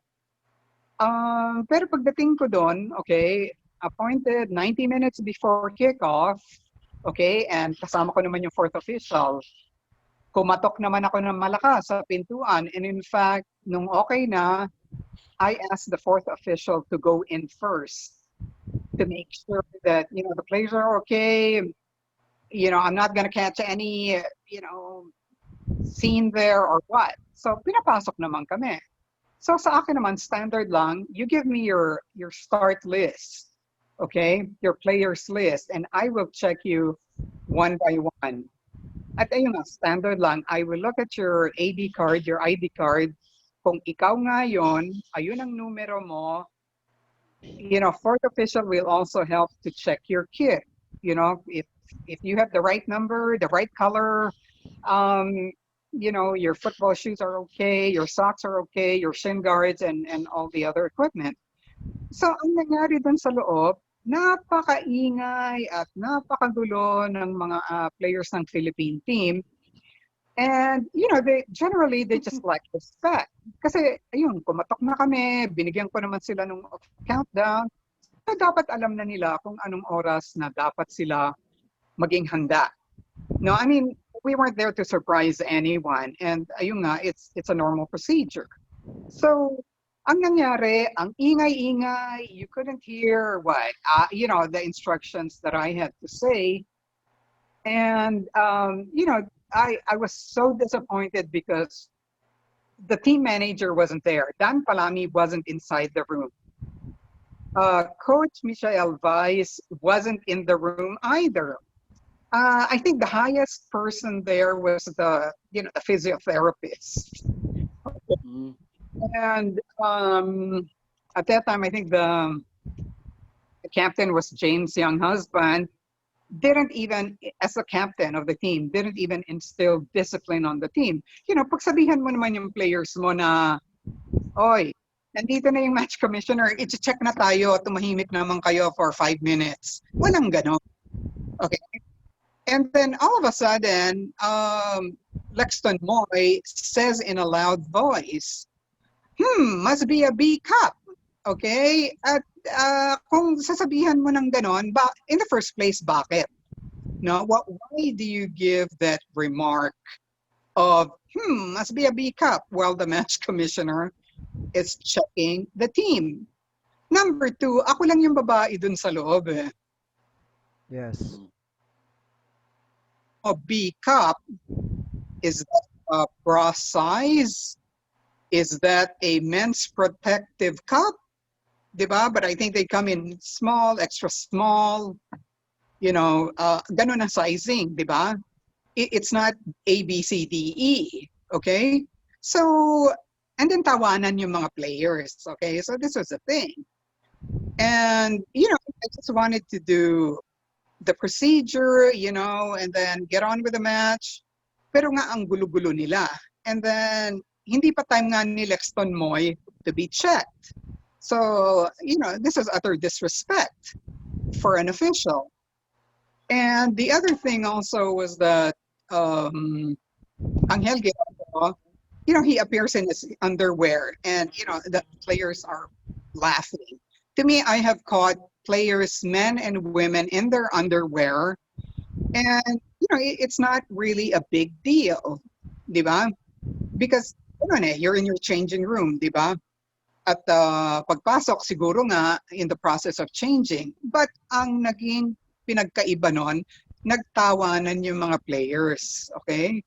Kung ganun talaga, ba't kayo nagtatawanan? What is your intention? To intimidate, to be bastos?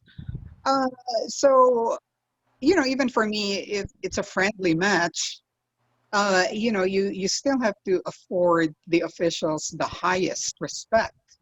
And ang importante nga dito dahil national team nga kayo, di ba? Karga niya yung pangalan ng Pilipinas, karga niyo yung bandera ng Pilipinas sa kit nyo, and you are carrying the name of the sport football. And we expect, syempre na, kayo na nga dapat ang pinakamagaling, di ba? You are the best, and that's why you're in the national team. You should be serving as positive role models. Okay, just to know, these were, the two guys are, I don't know what, politically correct term would be,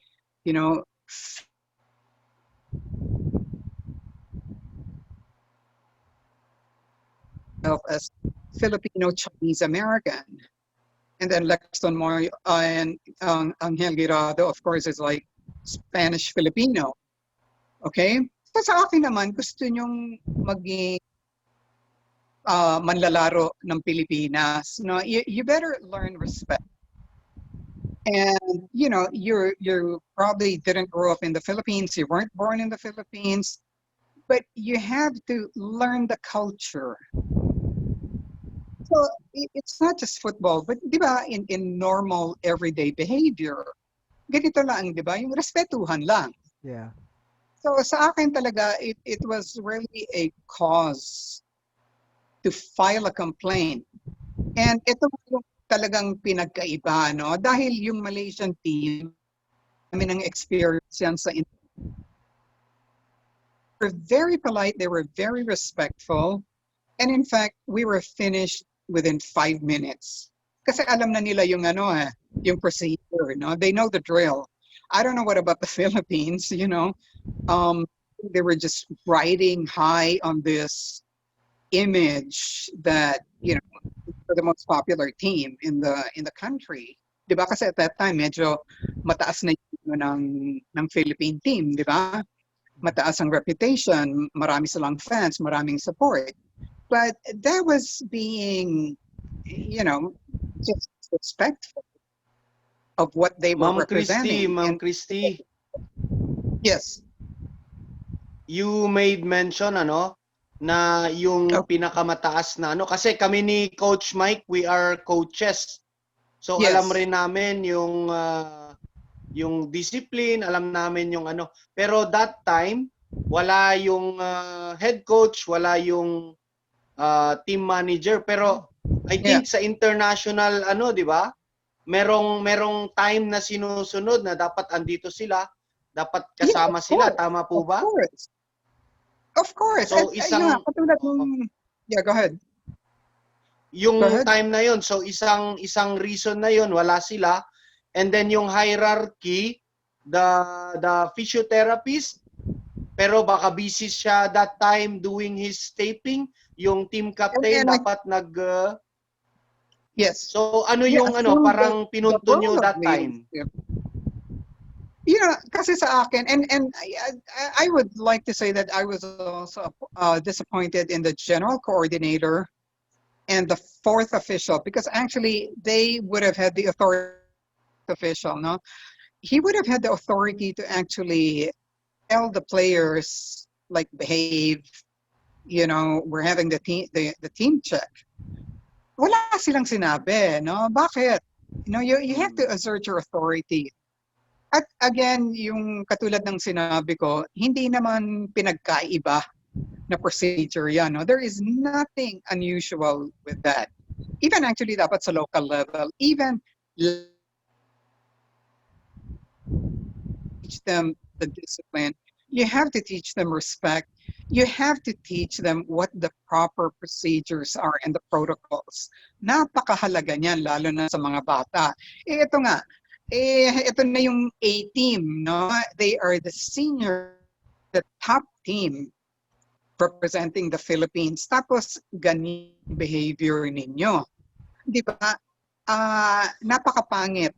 No? And be role models.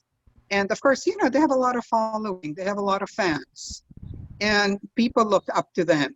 And this is going to be your behavior. Ano yun? Just because it's a friendly, that they take this for granted. Dapat nga mas maging sila, di ba? Dahil na sa Pilipinas. Ma'am Christy, meron bang is there after that Yes. after that incidents, you filed a complaint, tama po ba? Or you tried to Yes. you tried to do Settlement muna. Siguro maybe, oo. yes. You try to Meron bang parang ginawa ka muna? A legal case. Yeah, okay. It wasn't a legal case, okay?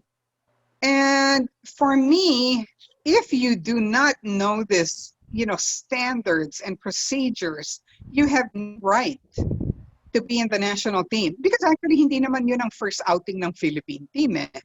Di ba? Ilang beses natin sila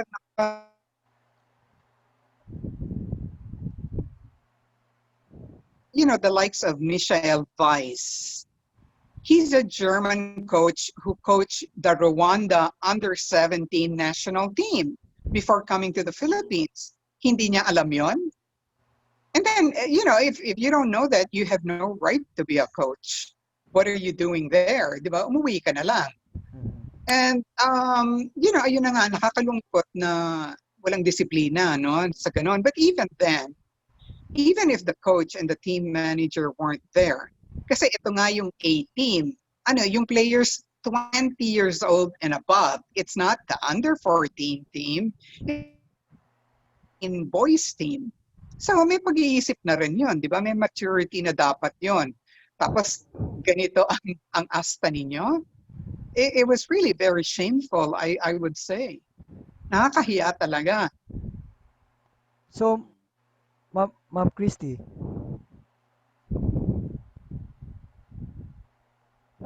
Ma'am Christy, Ahead. Ma'am Christy, Hello? Ma'am Christy, yes. Yes, you're Actually, napuputol kasi, sorry. yeah, it's okay. Ma'am, regarding the situation or the scenario, is there any actions that like Sir Dan Palami did the moment he Yeah, knows the okay. incident? Um, okay. We met at the PFF at that time. So kasama si Nonong Araneta as the president. Um, Dan Palami was there, I was there. And we talked about this and I presented it to them. And they were, okay, Dan Palami said, is it fine if on behalf of the team I apologize? I go, yes, it is, but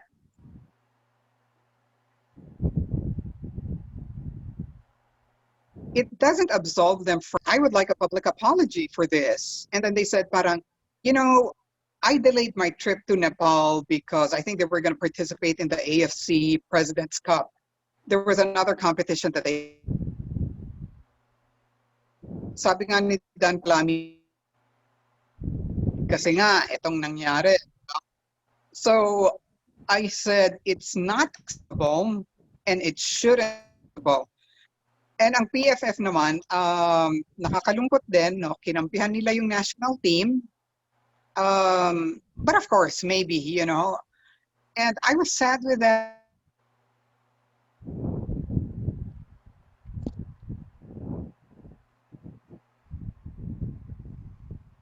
We have zero tolerance for sexual harassment. Dapat sana yun ang sinabi nila, no? Pero walang sinabing ganon. Walang sinabi si Mr. Nonong Araneta regarding sexual harassment. And I'm really sad because they just sort of swept it under the rug and not even use that incident to formulate an explicit statement on sexual harassment. Alam niyo naman ngayon, di ba? That's also the issue now. I'm sure there's a lot of sexual harassment cases going to the Philippines. Pero syempre, medyo taboo. Tahimik lang ang mga tao, tahimik lang ang mga atleta.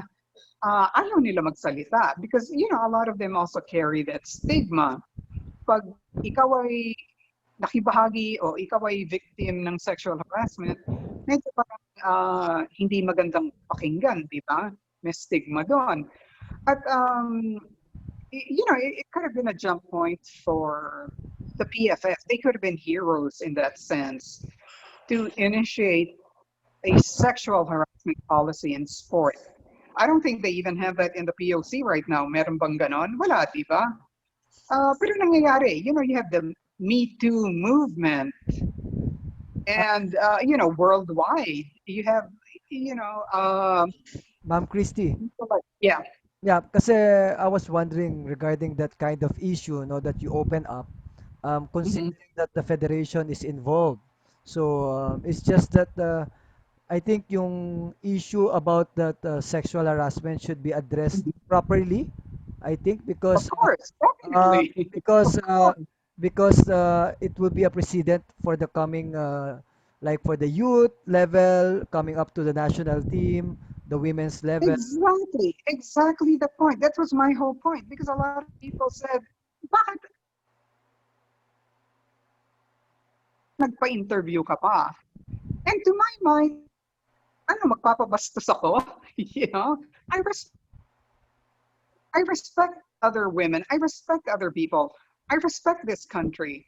At kung pababayaan na lang natin na ganun-ganun na lang, dahil sila, guwapo, kuno, or feeling, rock star, or they're in the national team, you can't get away with that. I don't care who you are, you're bastos, period. So, bakit natin pababayaan yun, di ba?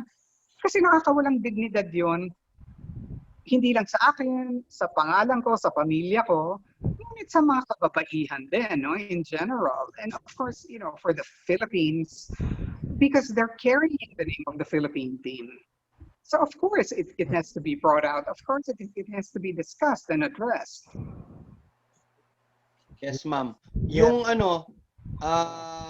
yung action nila siguro hindi ito parang lesson Gusto nating makuha yung lesson dito. So Ma'am Christy, ano kaya yung parang advice nyo or ano yung main lesson doon sa experience na yon na sana ma-absorb ng mga darating, yung next generation or kung sino man yung maka-experience, be it female football player against a coach or ikaw parang commissioner tapos pumasok sa locker room, yung mga ganun, ano yung payo nyo, Ma'am Christy, sa experience na yon?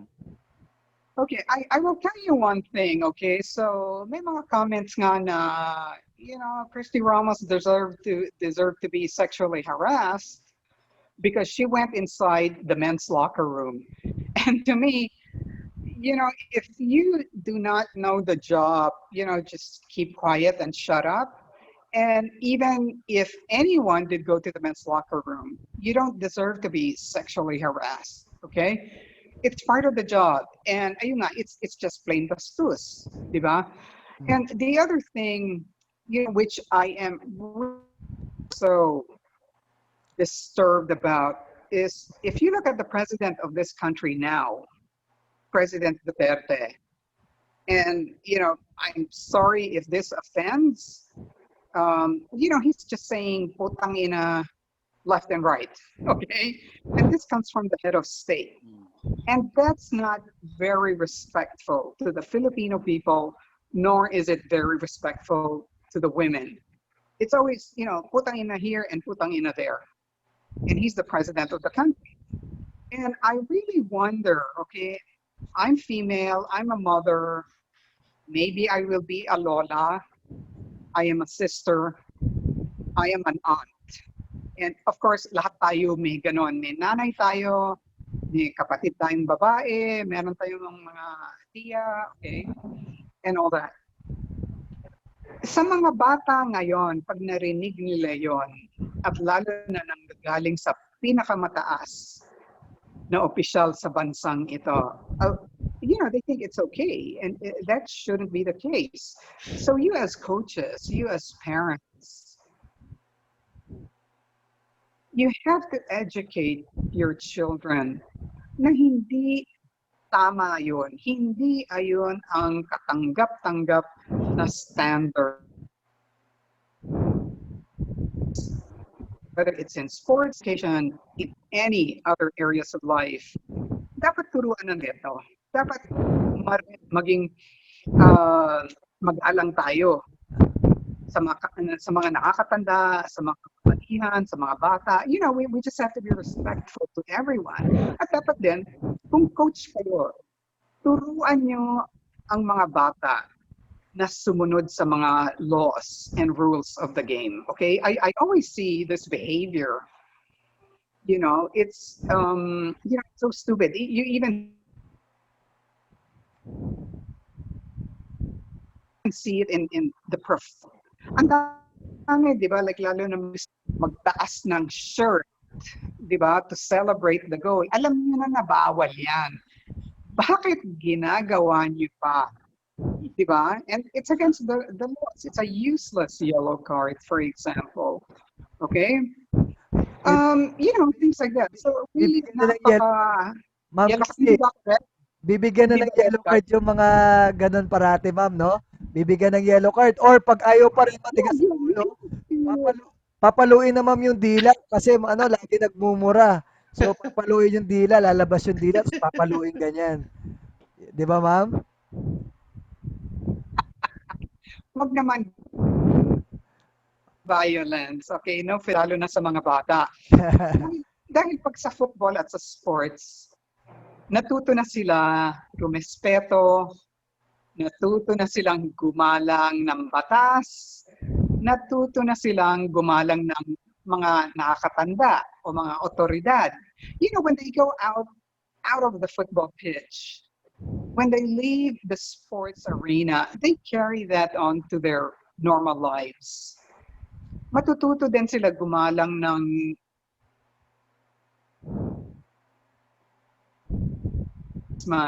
pulis, okay? Matutusunod sila sa batas, hindi sila magja-jaywalk.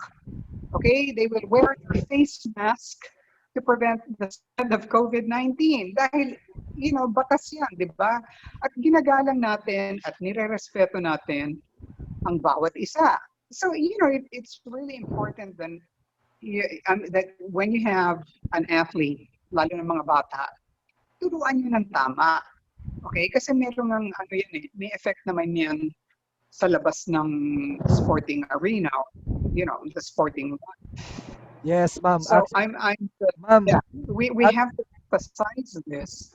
actually, ma'am, no, what you just said was really something that coaches, referees, officials, no, those people at the top managing all this federation, all of this group should address this kind of issue because tama yung sinabi nyo na hindi siya biro-biro kasi babae yung involved at saka dapat walang ganong senaryo pagdating sa kahit hindi siya national team but in the youth level kasi tinitingala tayo ng mga bata. Yes. So importante siya. So bago natin ma'am magtuloy tayo sa AFC, magbibigay kami ng quick Ayun play. ayun siguro, you are teachers, no? Influence. Hello? Yeah, ma'am. Yes, ma'am. Sige, sige. Wait, you got cut off. Yes. Yeah. Okay. In coaching, ayun nga maganda. You have the power to influence and mold and shape, young talents. Kaya talaga din napakalaki ng responsibility ninyo. And you have this obligation on your shoulders to make sure na tama ang tinuturo ninyo. At hindi lang yung rules of the game, laws of the game, but yung disiplina nga, how should they behave Yes. as human beings, di ba? Hindi lang naman sa sa football pitch, no? Pero sa labas din ng buhay, di ba? Kasi malaki nga ang influence ng sport, and this is why it is so important also that the coaches teach the right things. Ma'am Christy. And hopefully, yes. Ma'am Christy, actually Go ahead. itong partner ko nga sinasabihan ko nga minsan na turuan din ako kung paano Behave siya. mag-behave siya eh. No? Pero Baliktad. pero Ma'am Christy, baliktad. Ako po yung nagpapayo sa kanya, ha? Ma'am Christy, meron tayong game. So, meron tayong isang game ulit, yung tinatawag namin na Okay. Quickie Play. Yan. Quick play. Okay. That sounds exciting. So, if you don't answer fast, this is now the right time for you to receive a That yellow card. wholesome? Is this wholesome, your quickie play? Yes, ma'am. Yes, ma'am. That's Okay, That's that's wholesome. Okay, it's wholesome. we call it Quickie Play because in football, I think I'll. it's a quick pass. So, you have to react quick. So, that's why Can I be bara-bara? if we give you a choice, you should have give immediate answer, ma'am. Okay. I hope it's just yes or no. Somewhat like that. So, ma'am, so this Is is it no and yes? no, ma'am. You have to choose one only, ah. You have to choose I one only. thought. Okay, this one, ma'am. Okay. Ed, No. Ed Magalona o Jimmy Sumugod? Jimmy. Yun. Yun. Ma'am, Si, Coach Jimmy is watching, ha? Okay, yes. that's why I said Jimmy. Kaya That's pala. why I said Jimmy. Coach, ito ma'am, Coach Plagata or Coach Magallona? Plagata. Yun. Yes. Okay, ito. Watching. We have scoring on this, ma'am, no? Messi or Ronaldo? Messi. Oy, it's 10-8. Yeah. Yes. Are we Ito winning or ma'am, losing? We're Okay. FIFA or we're, we're leading, ma'am. FIFA or AFC? FIFA. Is there a disclaimer to this? Yeah. Why, ma'am? Why? May Why, disclaimer ba to? why FIFA? Ah, wala na. Am I going to be incriminated? Ma'am, you're saying FIFA, but Okay, why FIFA? you're wearing Okay, why AFC. FIFA? You're wearing AFC, Yeah, I ma'am. know. I could have worn a FIFA. No, because FIFA, really all the directives of football development really come from FIFA because they're the world body. So, of course, all the other confederations like UEFA or CONCACAF or CONMEBOL or AFC really follow the directives of FIFA. Pero syempre may kanya-kanya din programa at kanya-kanya din standards kung anong gusto nila. No? Let's say for the Asian level would be different from the South American level, for example. Pero yung general directive, yung general direction is given from FIFA. So I think if you do follow FIFA, and let's say you go to UEFA, or you go to CONMEBOL, parang alam mo na, no, yung kung anong standard na dapat sundin. All right. So, yung next, ma'am, UP or national team? UP. Medyo malapit na may yellow card dun, ha? Pero nakasagot ka. That's like the three Oh, second rule. Is that the 3 second rule? And is it basketball? yun. Idagdag namin yan. 3-second rule pala. Para, ito Yikes, ma'am, football or volleyball? football. Yun. Football. Striker or goalkeeper? I wanted to be a goalkeeper because of volleyball. Because like for me, the moves were similar, but I ended as a defender and a midfielder. But striker, okay, that's more exciting, I think. Striker. I was a defender and Ah, midfielder. I was too slow to be a striker. okay. So, ma'am, before we Ito proceed, ma'am, before, did, Coach Aris, before we proceed dun sa next, sige. what's your favorite move, ma'am, as a midfielder? Since you mentioned that you're a midfielder. Is Yeah, it, I like well at that time iba naman din yung ano namin, no? So baka yung sa situation ngayon because now it's very scientific and of course players are Yes. stronger, they're faster. Nung midfielder ako, but it's basically the same, no? Meaning that the midfield connects the attack and the defense. But at that time yung nga naglalaro Yes. kami, we were playing more defensive eh. Yung development ng level ng Philippine team noon, ng women's team, hindi pa masyadong mataas. So we were more playing a defensive game, no? mm, But for an exciting ang midfield nga because you're the playmaker. You have to see everything. No, but I think in terms of reading the game and also, of course, in terms of stamina, physical fitness, napakahirap ng midfield. So, yeah, and I was playing center midfield. So I enjoyed, linking up with the defense, but also looking forward to see where the forwards or the strikers were, and I would, pass the ball to them. And ang gusto ko nga doon kasi I could also attack. No, I could also be an attacker. And I also, I think, enjoyed that part of the game, that part of the position. All right. Coach Aris, your turn. Ito mama, kasi narinig namin. Adidas or Nike? Adidas. I've always been Adidas. Yun. Ad- Oh, Yeah. napatingin ako. Sorry, Nike.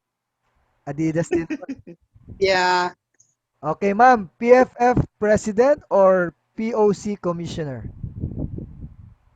Wait, do that again. A POC, there's no such thing as a POC commissioner, but there is a PSC Or commissioner. better PSC commissioner? No, I'd rather be PSC chairman. Oh, chairman pala. Yeah. Why, ma'am? Bakit? What was the choice? Like, that's my mother. Hi, mom. Hello. Ay, hello po. Hello po. Hello. Mom. Good evening, Is ma'am. it, Hello. wait, was it POC president PSC, oh. Let's make or it PSC PSC president, ma'am. chairman? Let's make Huh? it PSC president na lang siguro. No, there's no such thing. It's PSC chairman. Okay, chairman. PSC chairman. And POC, Philippine Okay. Olympic Committee president. PSC The chairman. the one that heads the PSC is the PSC chairman. Yeah. So which would you like? So Ano pong gusto niyo I dun sa think dalawa? I'd rather be POC president Wow. because government is difficult to be in. There's so many restrictions in government because, of course, with the budgets, you're always limited with budgets, and with sport, you need a lot of resources to develop at a high level. And the POC, really, the Philippine Olympic Committee and the National Sport Associations, they're really private sector. They're NGOs. And I think there's more freedom to, develop sport in that kind of situation. There's more freedom of movement. There's more freedom in making decisions. So I think I would rather be POC president. Hello? Yun. Okay. That's a good sharing, Yeah, ano? yeah, Kasi a lot of totoo people, naman. yeah, but a lot of people think ang POC, ang Philippine Olympic Committee and the National Sport Associations like the BFF are government. They are not government, okay? They're private. They're private organizations. Pero ang nangyayari nga dito sa Pilipinas, kasi nagiging masyadong dependent ang Philippine Olympic Committee and the National Sport Associations on the PSC, which is the government agency for sport. Kaya akala nila magkakambal na yung dalawa, no? Ang Philippine Olympic Committee and the PFF and the NSAs are all private. Okay, they're all private organizations. Hindi sila gobyerno. So similar with schools, ano? Would Yeah. you then can we say na mas madalas yung alin doon yung mas madalas yung corruption with the government or with the private I think kasi mabilis yung action dito. Yeah, in private, no? But ang ano nga kasi sa government in the Philippines, no, we have found in so many instances there's so much corruption going on. Like the PhilHealth 15 billion corruption case. And lalo na napakahalaga nito na tingnan nila ito at iimbestiga dahil nasa pandemic tayo. No, maraming nagkakasakit. So it is now 300,000 plus cases in the Philippines, and we're in the top 20 in the world of COVID cases, and that's very alarming. So kung titignan natin, and di ba yung sinasabi nga ng pamahalaan natin na they are borrowing tons of money na para daw sa COVID cases, to stimulate the economy and all this. But, why are the cases still going up?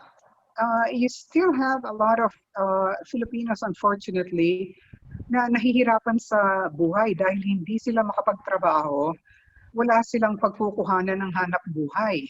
No? And syempre, kailangan silang kumain, kailangan nilang alagaan ang mga pamilya nila. At kung nagkaroon nga sila ng COVID-19, napakamahal ng bayad yung sa PPE na lang, no? If you're required to have that. Or even for testing, napakamahal din ng testing. Yes, So, yes.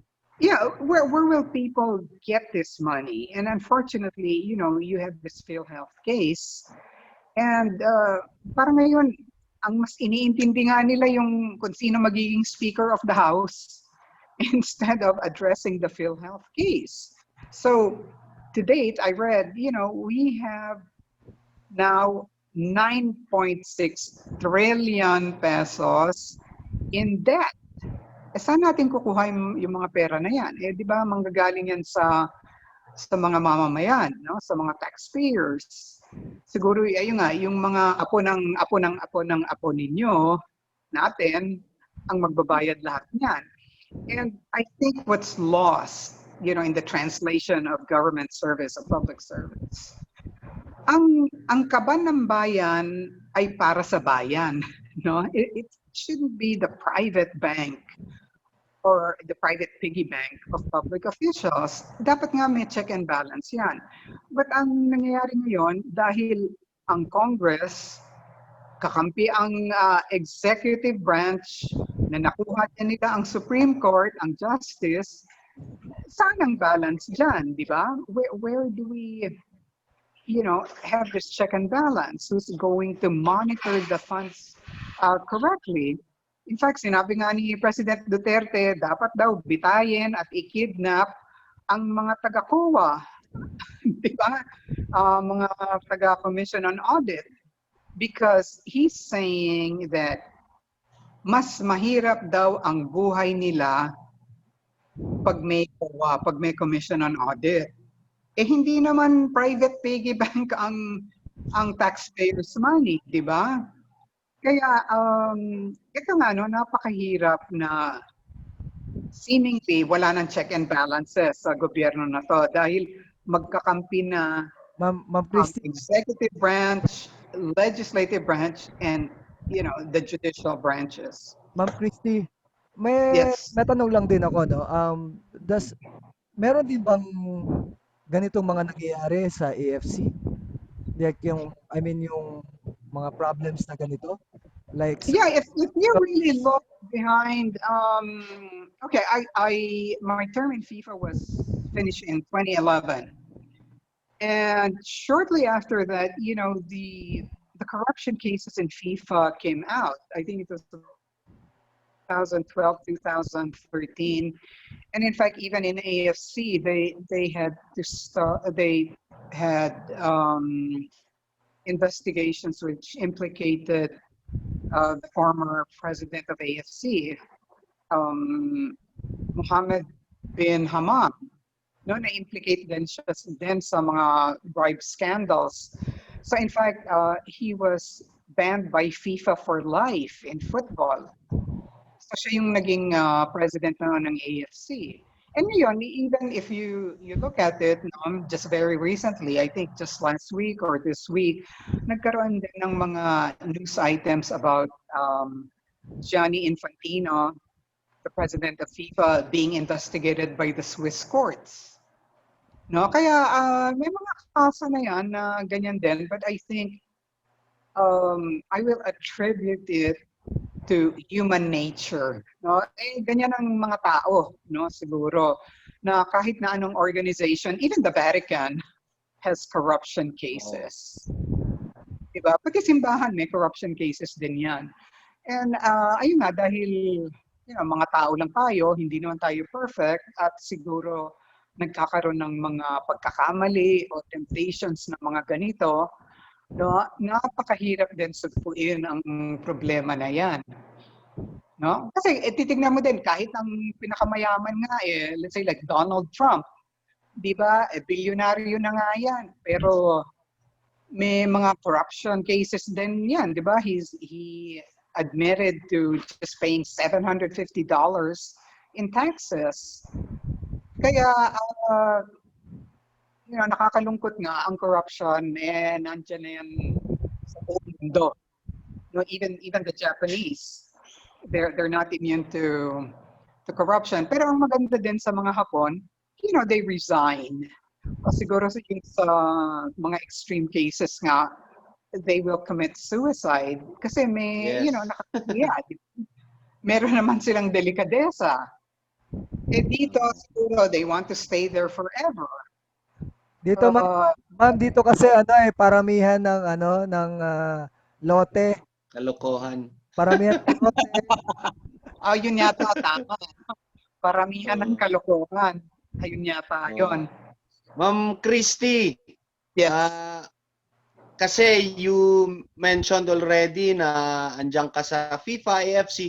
Siguro a lot of coaches, female players din, na curious kung paano makapasok dyan sa AFC. Ikwento mo naman, how did you start?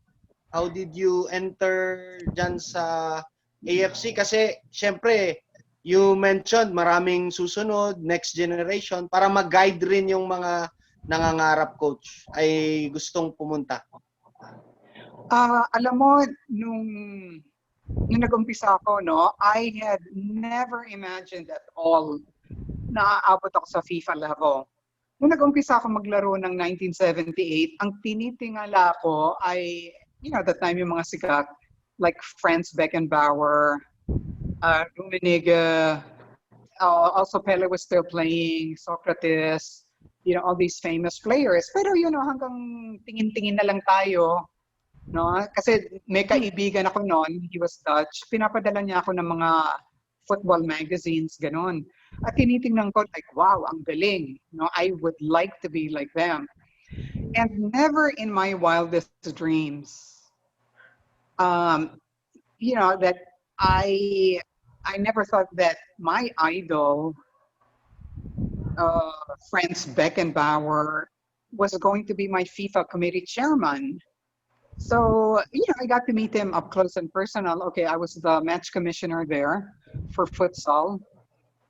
This was in Uzbekistan in 2011. So, magandang mangarap, magandang tumingala, sa taas. Ayun ang gusto niyong patunguhan. At sa akin, I think, timing lang din. Swerte din talaga ako. Dahil nung time na yon, kukunti lang naman ang mga babae na gusto pumasok sa football. And I think I was just lucky that I was chosen to represent the Philippines. And I got connected with so many people on that. And in fact, this was in the Asian Games. So I was one of the match commissioners. This was in the Asian Games Incheon 2014 in Korea. So during the opening ceremony yan, halo-halo kami. Iba't ibang bansa. So I was just really, really lucky at that time because I was representing the Philippines and I was named as one of the committee members in the ALFC. At timing lang din dahil tinanggap ng FIFA and down the line, the AFC, ang women's football. Tinanggap nila. And they said, okay, we accept women's football, pero dapat women's committee ang mangyayari, hindi yung separate body, like in the Asian Ladies Football Confederation. And I was named one of the original members in 1986 as AFC Women's Committee member. Pero umalis kasi ako because I did my graduate studies. I took my master's degree in the States. Ngunit bumalik ako noong 2002 nga. I think at that time it was Mr. Rene Agad, who was the president of the PFF. Okay, that's the match commissioner doing her work. This was in Nepal. This was the AFC President's Cup. So I had to attend to something. Ito din mga club team to, no? Third tier. So you had the Champions League, the AFC Cup, and then the AFC president at that time, nung si Mr. Binhamam pa ang president ng AFC. So I was appointed as one of the match commissioners in Kathmandu, in Nepal. So going back to my story, noong 2002, AFC appointed me again kasi kilala na nila ako from 1986. At that time, it was Dato Peter Velapan, who was the AFC General Secretary. So I had already met him noong 1986 pa, so kilala niya ako. So it was almost automatic that, they accepted me as a member to the Women's Committee. And in fact, noong 2002, ako lang yung babae doon, no, sa Women's Committee. Lahat ng members, pati yung chairman, were all men, no? But it slowly pressed on, no, yung sa AFC, na mas madami yung members ng AFC Women's Committee members until I think now the membership is fully women lang. In FIFA naman, parang ganun din ang nangyari. They already knew me. And then in 2003, I was appointed as a FIFA Women's Committee member. At sa FIFA naman parang it evolved, no, during the 8 years that I was there. Kasi at that time they just had the Women's World Cup, but they wanted to have the same structure as the men's competition. So di ba sa men, you have the FIFA World Cup, which is the highest, the senior level for the men, o yung mga 18. And then you also have the under 20 World Cup, and then also the under 17. So ang FIFA noon, they wanted to have the same structure for the competitions of women. So parang nahati yung FIFA Women's Committee. And I ended up in the organizing committee for the FIFA under 20 and under 17 Women's World Cups.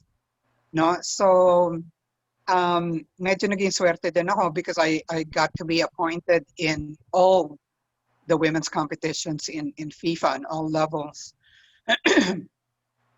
Unfortunately, I think I have to end my term, no? After 8 years din naman ako. So in 2011, natapos yung term ko as a FIFA Women's Committee member, and I was very proud talaga na nakasama ko si the legend, Der Kaiser, Franz Beckenbauer. FIFA sent me a banner, thanking me for my services. So napakalaking karangalan din para sa akin. At gusto ko din sabihin na napakalaki at napakagandang karangalan din sa Pilipinas. Ngunit nalulungkot lang ako dahil hindi nga ako sa PFF. No? I was on the FIFA level and the AFC level.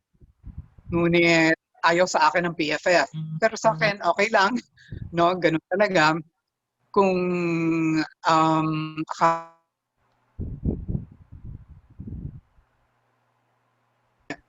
yung mga trabaho o yung titulo bilang kasapi ng Women's Football Committee na nasa AFC at FIFA na ako, that was their decision.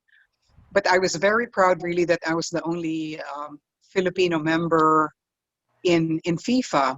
Kung talagang titingnan nyo nga yung napakaraming photos ng World Cup. Okay, I was the match commissioner here. The semifinals between France and the US during the FIFA Women's World Cup in 2011. So very, very high privilege and honor for me to have been the match commissioner there. So, I just want to say really that kung talagang titingnan natin ang kagalingan ng mga Pilipino, put out the politics aside or the biases aside, the gender biases aside, malayo talagang mararating ng mga Pilipino. Because, I'm the living proof of that. Nakaabot ako sa FIFA level. Pero wag din natin Yes. sabihin o siguro isipin na dahil ang tatay ko si ganito ganyan, no? Or what? I mean, I really worked my way up to where I was in FIFA. No, so hindi lang na dahil nakachamba lang ako or nakilala ko si ganito, si ganyan, na ako sa FIFA. Hindi din dahil I yung nag-umpisa ako sa football ng 1978. I became, a collegiate player in UP Los Baños. I played for the Philippine Air Force. I became the team captain of the national team. So talagang buhay din ako. No, ay siguro nga lang yung coaching medyo hindi ko rin masyadong nadaanan sandali lang, when I coached for the Philippine Constabulary men's team. At ayan ang narating ko, in terms of football. At hindi naman ayun nga pangalan lang or maganda ka lang, sikat ka lang. You know, Magpursigi at magtrabaho. No, you have to earn the title.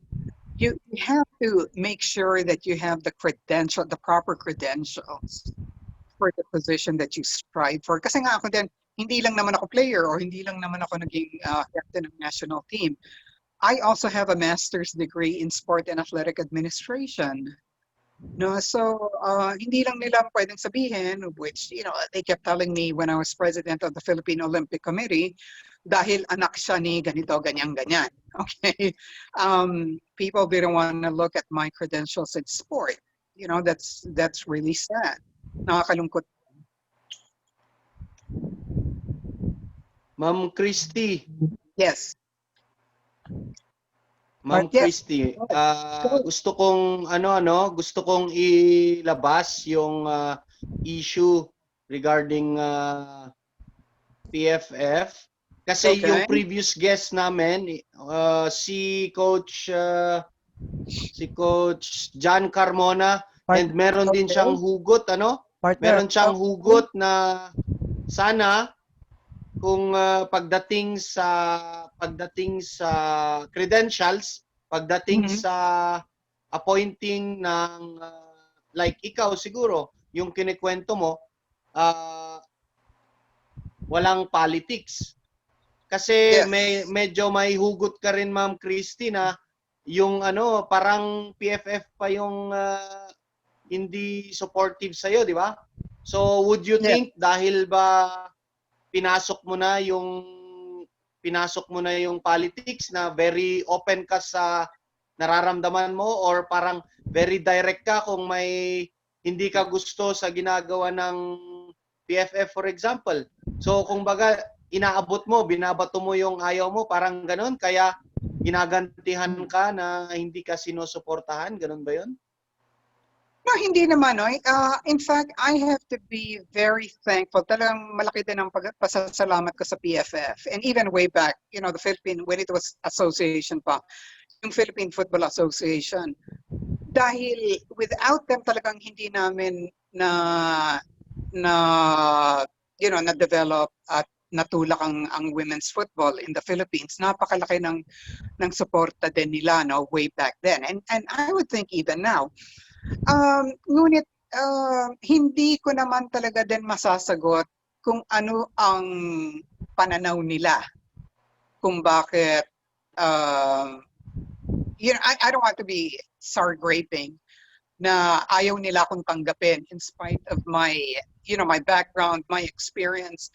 Dahil nung time naman ni Mr. Rene Haddad, siya ang nagbigay sa akin ng pagkakataon na bumalik sa football dahil nga 1992, I became the chairman of the Philippine Football Federation. Iba kasi yung structure noon, no? They asked me to be the chairman of the Philippine Football Federation. And syempre sa akin naman, mahal kong football, bumalik ako sa football coming back from the States. And then, pero nagkaroon din ng politics, no? Yung within the PFF. Sabi ko nga, ako yung chairman, bakit hindi nila ako iniimbita sa mga meeting, ganyan. And then I said, hindi ko kailangan to. At that time, pumasok nga din ang Philippine Karate Do Federation. At tinanong nga nila kung gusto kong tumulong. Sabi ko, okay lang, pero wala akong alam sa karate. And I learned karate again, you know, from really zero. And in fact, I have a brown belt in karate. At nalulungkot nga ako dahil hindi ko na nakamit ang black belt, no? Kasi na-timingan dun sa problema ko sa Philippine Olympic Committee. And I would correct you on that also. My term was 1996 until dapat the year 2000. Kasi ano yan it follows the Olympic cycle. Ang nangyari doon, I was illegally removed from my position as president of the Philippine Olympic Committee.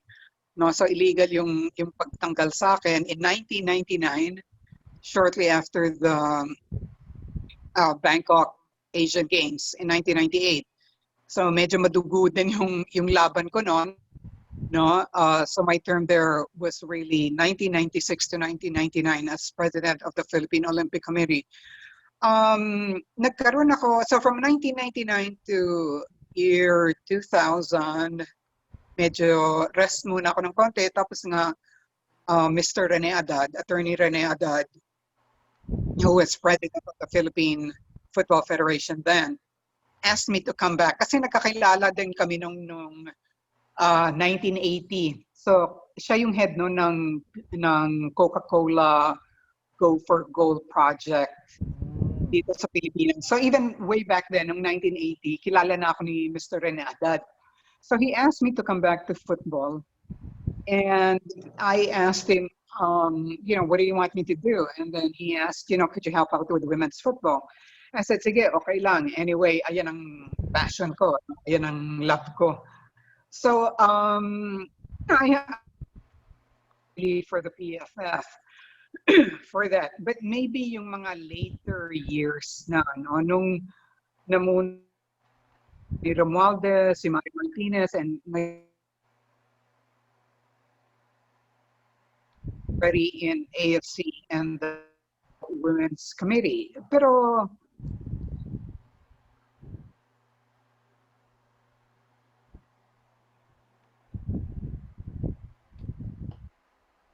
okay, that's their decision. And makikita naman natin kung, if I can make it in FIFA and AFC, which are the highest bodies in football, bakit hindi ako makapasok sa PFF? Di ba? Kayo na lang ang humusga dyan. Kayo na lang ang maghanap ng sagot dyan. But again, if the PFF were more open, and I'm willing to serve football, because I have. I mean, like, I've been in football for 42 years. Diba? So, I think nandiyan naman yung pruweba diba? Na gusto kong tumulong, nakatulong naman ako, at napili naman ako sa FIFA, which is the highest body, and napili naman ako sa AFC, and in fact, I'm still a match commissioner now. So, from 2003 until now, and that's 17 years, okay? I'm still an AFC match commissioner. So, maybe that's something about what I can do, what my track record is, and what my qualifications are. Okay, so we have my CNN interview in December. So I was asked by Pia Ontiveros to guest in her show, Politics as Usual, and she wanted me to comment about the Southeast Asian Games because I was very critical, especially with Congressman Cayetano being the head of FISGOC. And of course, he's also the Speaker of the House, and Congress, it's supposed to guard public funds. So sa akin, clear conflict of interest yun, no? And I interviewed on this. About so really, okay, for the future of Philippine sports, so they asked me, what do you think? What should we do? And I did say na sana bigyan ng suporta at bigyan ng malaking pansin ang physical education curriculum natin, no? Dahil Ma'am, Ang pangyayari na dito, yeah, Ma'am go ahead. Christy. Yeah, kasi I flashed this picture regarding the SEA Games kasi we wanted to ask your side, no, Okay. what's your opinion of the output or the outcome of our recent SEA Games last 2019? What's your Okay. I observation? will talk. Hello? What's your observation, ma'am? Yes. Okay, I will talk also as the president of the Philippine Olympic Committee. Okay? Because the Yes, Southeast yes. Asian Games really falls under, the Olympic committees. Okay? So aside from yung football background ko nga, no, ano yung karanasan ko bilang Pangulo ng Philippine Olympic Committee, I was very happy that the Philippines was able to host the Southeast Asian Games. Okay, and syempre maganda yung number one tayo. Ngunit kung titingnan niyo rin yung talagang, yung totoong development or siguro yung significance nito, no, makikita din natin, to me, this is a double-edged sword, okay? Getting a feel foreign athletes.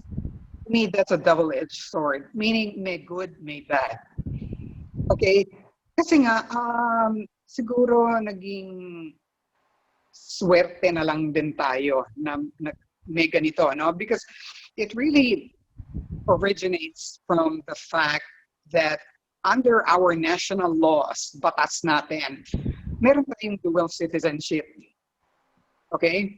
Kaya yung kahit hindi lumaki dito, hindi napanganak dito sa Pilipinas, ngunit yung nanay o tatay o pareho o lolo-lola ay Pilipino, they can qualify to be Filipino citizenship, for Filipino citizenship.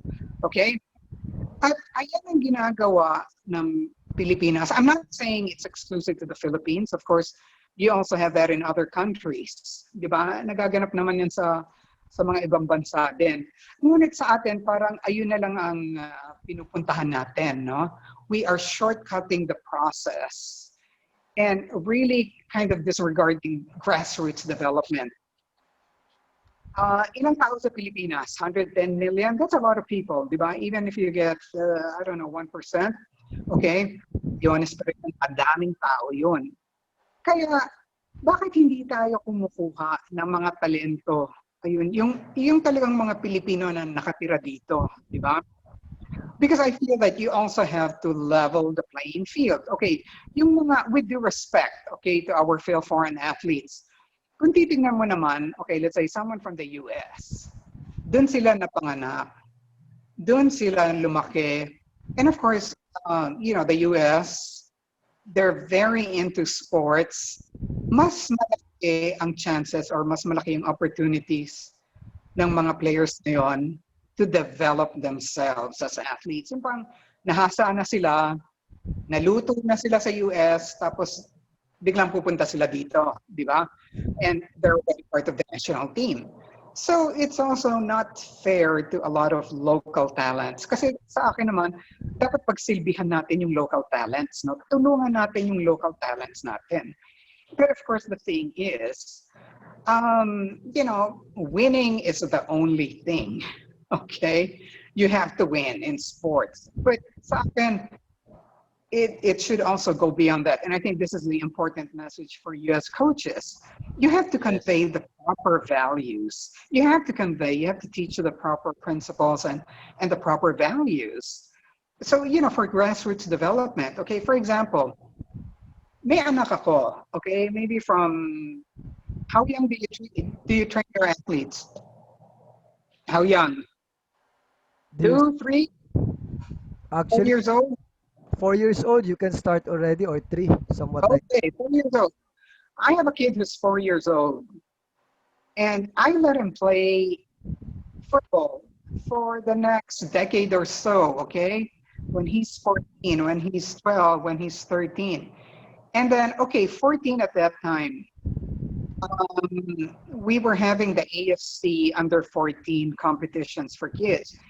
And then at 13, at 12, you are going to tell me kukuha kami ng ibang player na taga-ibang bansa. Okay, dahil, okay, maybe more skillful, they understand the game more, or what? What does that do to my local kid? Di ba? Kumbaga, parang aalis na lang siya. Or, he feels na wala siyang pag-asa, o mas malaki ang sweldo kung magbabasketball na lang siya, no, ganon. So we have to also nurture those talents. We have to make sure, now when I say we, it is the coaches, it is the schools, it is the system, it is the Philippine Football Federation, it is the Philippine Olympic Committee, it is the Philippine Sports Commission. We have to nurture naman those talents. At ayun ang talagang aspeto na talagang binibigyan ko ng respeto sa Thailand at sa Vietnam, lalo na sa Vietnam, no? Kaya maganda yung development nila, lalo na sa women's football. Bakit?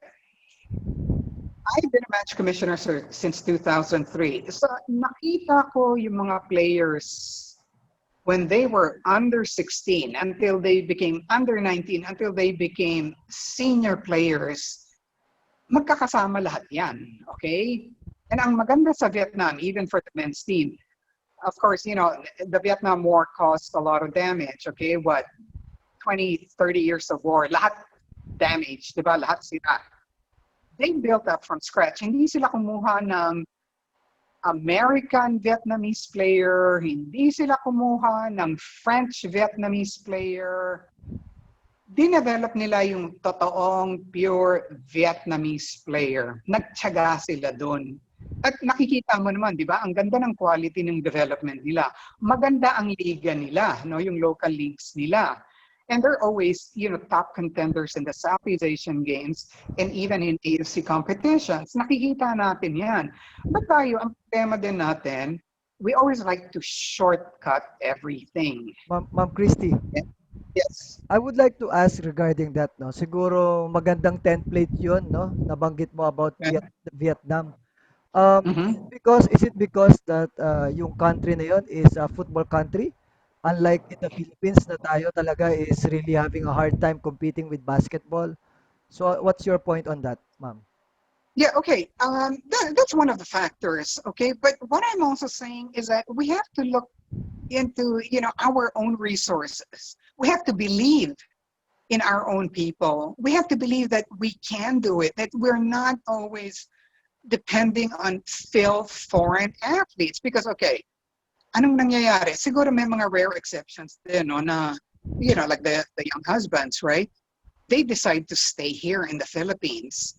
But, okay, I will throw you back this question.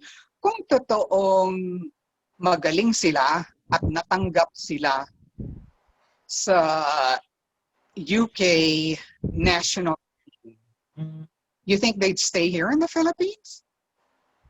Yeah. No. Or would they choose to play for Great Britain? Diba? So this is like the question also for Areola, okay, the French goalkeeper. So of course, when they won the World Cup, parang, Areola, Filipino pride, blah, blah, blah, right? But, even a friend asked me, and he's a foreign coach, he asked, why doesn't the Philippines get Areola as its national goalkeeper? And I go, let's be frank. He's playing for Paris Saint-Germain, right? He's, and he was the number one goalkeeper.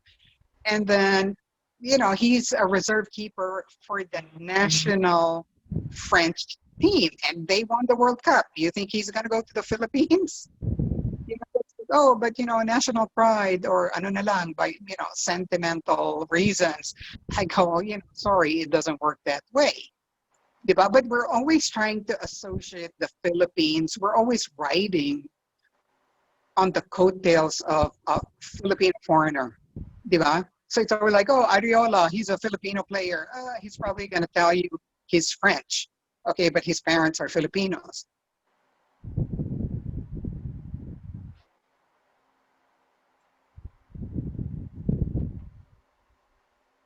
Yan din natin ang buong pansin, mga Pilipino. Okay? And I even the Southeast Asian countries have shown that.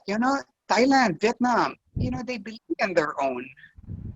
You will have a few exceptions. Like, okay, Japan gets a Japanese Brazilian player for its national team, but that's very exceptional. Kung baga, halos ng players nila, purong Hapon, di ba? They're not a mixture. But again, I'm not saying that a strict rule. Okay? Kasi nangyayari din naman sa mga ibang foreign teams yan, di ba? Like, the French team was the most mixed team, di ba? From our, had parents who came from Algeria, di ba? So, and ganyan na talaga ang buhay natin ngayon, no? Especially with the internet. Like, we're so connected with the whole world na halo-halo na lang talaga. But I just feel that we have to give more privileges and more help to our local talents. Now, let's give them a chance, di ba? Ma'am Christy, kasi you mentioned about the men's side, no? Regarding those field foreigners, right? So, considering yung Okay, before, hello? considering before on your batch, when you were playing, you were all local, di ba? Yeah, we were all local players. But Even now, the men's team, they were all local players. but May now, mga mistizo, no? But they're like, Antonio Gutierrez, they're even Tom Carlos. I don't know if you heard of him, Tom Carlos. So he played for the national youth team.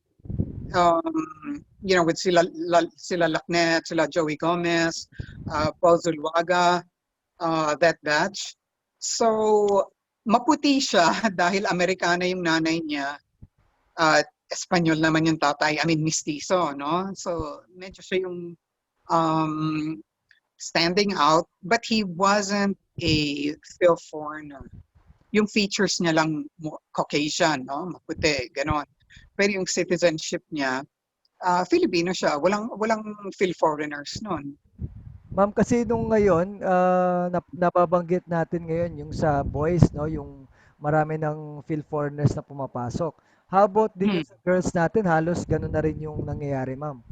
Meron na rin Yeah, po. exactly. Again, that's why I said it's a double-edged sword. Um, okay, in the sense that, okay, legally, because we have the dual citizenship law, di ba? So, legal naman yon dahil may batas tayo na nagsasabi pwede ang dual citizenship sa Pilipinas, di ba? So, legally, hindi naman illegal yon, di ba? Number two, it really creates some dynamism in the team, no? Kasi syempre, may mga ibang atleta, may mga ibang talento na siguro locally hindi mo nakikita yung ganong level of skill, di ba? So it introduces, a change to the team or a change in the players. At maganda yon, no? Maganda yon if you really look at it in a positive way and adapt it to, local standards. Maganda yon. But ang maganda din sana, there's also technology transfer that they also stay in the team long enough, para solid naman. Hindi yung nagpapalit like every competition, iba-iba yung players nyo, di ba? At ayun ang nakita ko na kagandahan sa Vietnam at sa Thailand dahil nung bata pa sila until yung senior level, no, sila pa rin ang magkakasama. No, of course, you have a few changes, but the core of the team, really, like it's still the same team. So that was the nice part of it, really, that they were able to work together in longer terms or in for a longer period. Kaya ayun yung maganda doon. But ang kaso din kasi ng Pilipinas, of course, we're an archipelago. We have 7,600 islands. At logistically, talagang napakahirap nga na magkaroon ng yung support, whether financially or logistically, yung pagkain, transportation, and all that. Napakahirap din sa Pilipinas na magkaroon ng centralized training, for example, or magkakasama yung mga players ng matagalan. No, that is the realities that we have to deal with. But again, I don't think it's impossible. I think we can still encourage and let local players have the bigger piece of the pie para naman maging competitive tayo. Kasi okay, your coaches, answer me frankly, kung tinanggal mo yung foreign athletes sa national team or, even the club teams, will we be competitive? Magiging maganda pa rin ba yung laro ng team? Actually, ma'am, Yes naman. yes naman, ma'am, oo. Kasi you mentioned regarding the preparation siguro, like what Yeah. Thailand and Vietnam is doing.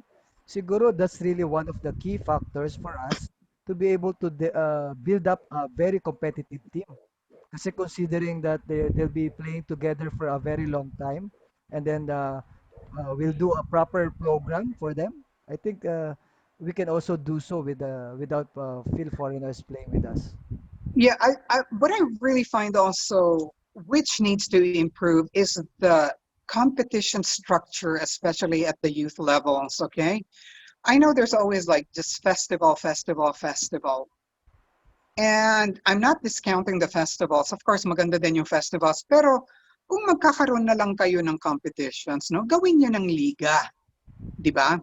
Gawin nyo ng liga instead of like, every week or every 2 weeks or so, you'll have a festival. Pero kung titignan nyo rin, kung maglalaro na lang kayo, i-structure nyo na, ayusin nyo na para naman may progression, no? Especially to pattern after or to tailor it towards AFC FIFA competition. So what am I saying? Magkaroon na rin kayo ng, for example, liga para sa mga under 12, under 13. Tapos pwedeng patunguhan na nga ng mga bata ang under 16 competition for AFC. Tapos pupunta siya sa under 19, then the senior level. So talagang may progression, no? May development. So for now, what I see, and you can correct me on this, okay? You can comment on this. What is your opinion on grassroots development? How are the kids developing and progressing as football players in this country? Sana yung tuloy-tuloy ang development, yung hindi napuputol. Kasi syempre, alam niyo naman ang football, di ba? As in all sports, it's a matter of progression. Mahirap na mag-uumpisa ka bilang bata, tapos titigil. Tapos mag-uumpisa ka, tapos titigil. Yung may butas parate. Diba? Maganda kung tuloy-tuloy siya. And this is why, players like Messi do well when they're older, when they're seniors, because they started out pretty young. And then tuloy-tuloy na yan, Hindi naman nagkaroon ng butas o putol, 'di ba? So I would like to see that type of structure. And again, kung magkakaroon tayo ng festivals, ay gawin nyo ng liga yan. At least may patutunguhan yan, 'di ba? We can aim for AFC competitions, lalo na sa mga under 16 or under 14 for the developmental aspects of it, 'di ba? Ma'am Kasi, Christy, Ma'am Christy, yeah, yes, may nag-comment sa Facebook, Coach Aris. okay. Hindi ko mapalagpas si Coach Joel Villarino. Okay, Sabi niya, I totally agree with Ma'am Christy, no shortcut. Kung thank makakabalik, you. kung makakabalik ka daw sa PFF, babalik na raw siya ng Manila. Ganun ba yon? Huwag naman. No, Joel, maraming salamat, kasi nagkasama din naman kami dyan sa women's team. He was also coaching the women's team. And I think nakita din ni Joel nga yung mga problema, sa training, sa logistics. Kaya may pinaghuhugutan naman siya, kung wherever he is.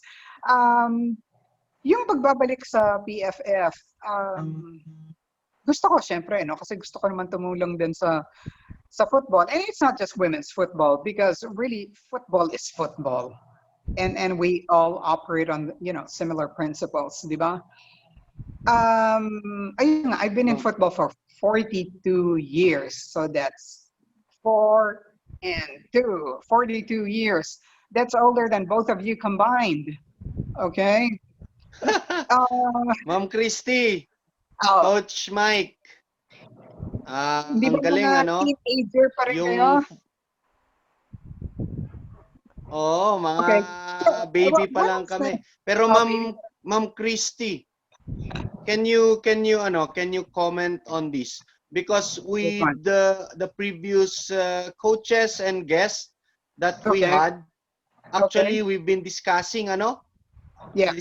on those aspect yung minention mo na grassroots, yung youth program hanggang pataas. Kasi yun nga, yung Mm. previous guest namin, pro sila sa local development, yung Okay. mga ibang guest natin like Coach Ernie Nieras, Coach Dan Palami, kasi sila naman yung nagre-recruit ng mga foreign players, ano?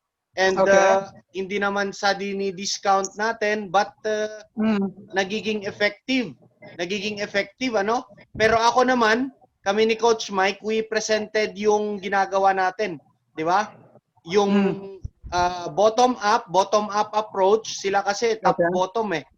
Yeah. Ang suggestion ko, we continue yung ginagawa natin sa grassroots, may structure dito sa youth program. Mm. Sila naman na ginagawa yung nagre-recruit, gawin rin Mm. nila yon, pero if we can make it a way na mag-merge, mag-meet Yes. up tayo na, di ba? Kasi both Yes. can be effective. The one we're doing kasi it's long shot eh. Pero I mentioned to Sir Palami kasi shortcut yung ginagawa nila, although effective siya, pero in a short span of time madidisappoint din sila kasi the players are not home base, 'di ba? May result Yeah, nga pero exactly. saglitan lang 'yan. Saan ba pumunta yung mga kinuha nila na na naglaro na 'di ba? Nawawala sila in a few years. Pero kung homegrown tayo, intact siya na team going upward, it will last for long, 'di ba? Yung winning 'yan, tuloy-tuloy tapos matagal. So sabi ko kasi baka 'di ba, ma-disappoint ka later on if you just continue doing that. Mas maganda isabay natin. Both solutions can be good good So would you think kasi if we discredit yung ginagawa nila, meron namang you made Mm. mention na may dynamism sa team, 'di ba? Nakikita ng local players kung may Yeah. galing labas, naki-join sa Pero kung yung plano kasi nila, I think more on foreign recruits, even yung coaches foreign, even dito sa baba, although sabi nga nila na eventually naman magiging local na yung local yung players, local yung coaches. Pero maganda coming from you, how we wish na magiging yung uupo doon sa taas ay technically sound, alam mo mismo kung ano yung sinasabi mo when it comes to mga ganito. Yung mga ibang banat kasi ng comment, lagi nilang sinasabi na yung ibang nakaupo, hindi sila qualified. So, wala silang idea sa ganito, ganyan. Anyway, ayaw naming magkialam. Parang dito, sinasabi lang namin yung narinig namin. Pero ito ma'am, coming from you, ang galing nung mga minimension mo kasi yung mga yun, coming from coaches dapat yan. Ikaw, Coming from well, siguro hangin. with your experience kasi. Partner, bakit ba sasabihin ni Ma'am Christy siya mismo nga, 'di ba? She was a part of that homegrown talent which is talagang pure Filipinos, whether sa boys or sa female. So, siya kaya nasabi ni Ma'am Christy na it's possible. At nakita niya abroad, Vietnam and Thailand is doing it. So why can't we do it as well, 'di ba? Yeah, I think, well, this is, it's a general statement that I think we have to believe in our own people. Maniwala tayo sa totoong Pilipino. Ayoko naman sabihin yung iba, di ba, mga fake lang or they're just Filipino in passport. no? Kasi syempre may sariling damdamin din sila, may sariling pag-iisip din sila on what at sariling pananaw on what it means to be a Filipino. Okay? At hindi ko naman masasabi 'yun para sa kanila, 'di ba? I cannot dictate kung ano talagang loyalty or nationalism or patriotism as far as they're concerned. Pero sa akin lang, hindi naman as if ang population ng Philippines ay 5 million lang, 'di ba? But okay, you look countries like the Netherlands, ang konti-konti lang nila, but you know, they're world class. Like why is that? And we have 110 million Filipinos, and where are we? But again, like what you said, siguro naunahan tayo ng basketball, di ba? In spite of our 300 years under Spain, naunahan tayo ng basketball. Pero given na yan, no, nandyan na yan. Talagang, we just have to accept na talagang basketball country ito. But there are ways that I feel the PFF can improve that situation. Okay, and what are those? We are an archipelago of 7,600 islands. At pumunta ba kayo sa White Sand Beach in Manila Bay? Nakita niyo ba yon? Hindi pa, ma'am, hindi pa. Ako Facebook. din, hindi pa at hindi ako pupunta doon. So, you know, given this situation, we're an archipelago. There are islands in the Philippines. Meaning, pag ganon, that means we have beaches. And if we have a lot of beaches, even in Manila Bay, why are we not promoting beach soccer more? Okay? Why are we not promoting it more? We're a basketball country. Yes, Why futsal. are we not promoting futsal more? Diba? Ayan din naman ang nilalaro nila, Ronaldinho. Diba? A lot of the Brazilian players become good dahil nagfo-futsal sila. Bakit magaling ang Iran? Dahil naglalaro sila ng futsal. And I feel futsal is really a perfect connection between the basketball mentality of our country, kasi mabilis yung pacing, mabilis ang action, mas mataas ang score, and 5-a-side, di ba? Yes. So, you know, yung characteristic na yon is similar to futsal. So, you know, let's bridge that gap between basketball, you know, the basketball mentality of the Filipinos with football. And futsal will be perfect for that. So why aren't we promoting more futsal? Why aren't we promoting more beach soccer? Of course, 11-a-side will always be king. Ayan talaga ang emphasis. Ayan talaga ang pinaka-importante. Even with FIFA, you know, they'll say, yeah, 11-a-side is the king. Ayan ang talagang numero uno. Ngunit, nandyan din ang options of futsal. Nandyan din ang options of beach soccer.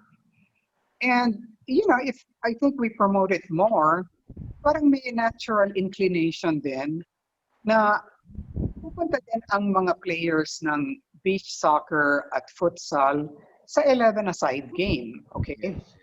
And I feel that, you know, the PFF should also look into this because it can work for the Philippines. And because it's worked for other countries as well. Actually, Ma'am Christy, no, we had this, we had the Yeah. interview with the Kevin. PFF futsal head, Kevin Goko, and Kevin Goko, and Okay. he mentioned regarding the budget that was given to them for Okay. the futsal department. It was really more of he was just more of talking to sponsors and support Wala. kasi talagang maliit yung budget for futsal. But you were mentioning right now that there's room that Filipinos can excel in this aspect of the sport.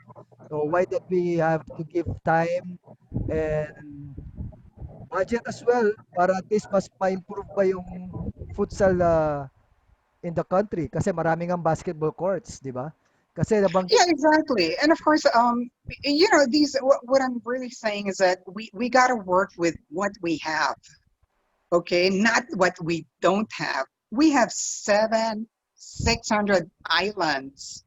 There are beaches everywhere. And the beauty of football, ang kagandahan ng football, meron naman siyang variety na pwedeng pang beach. Di ba?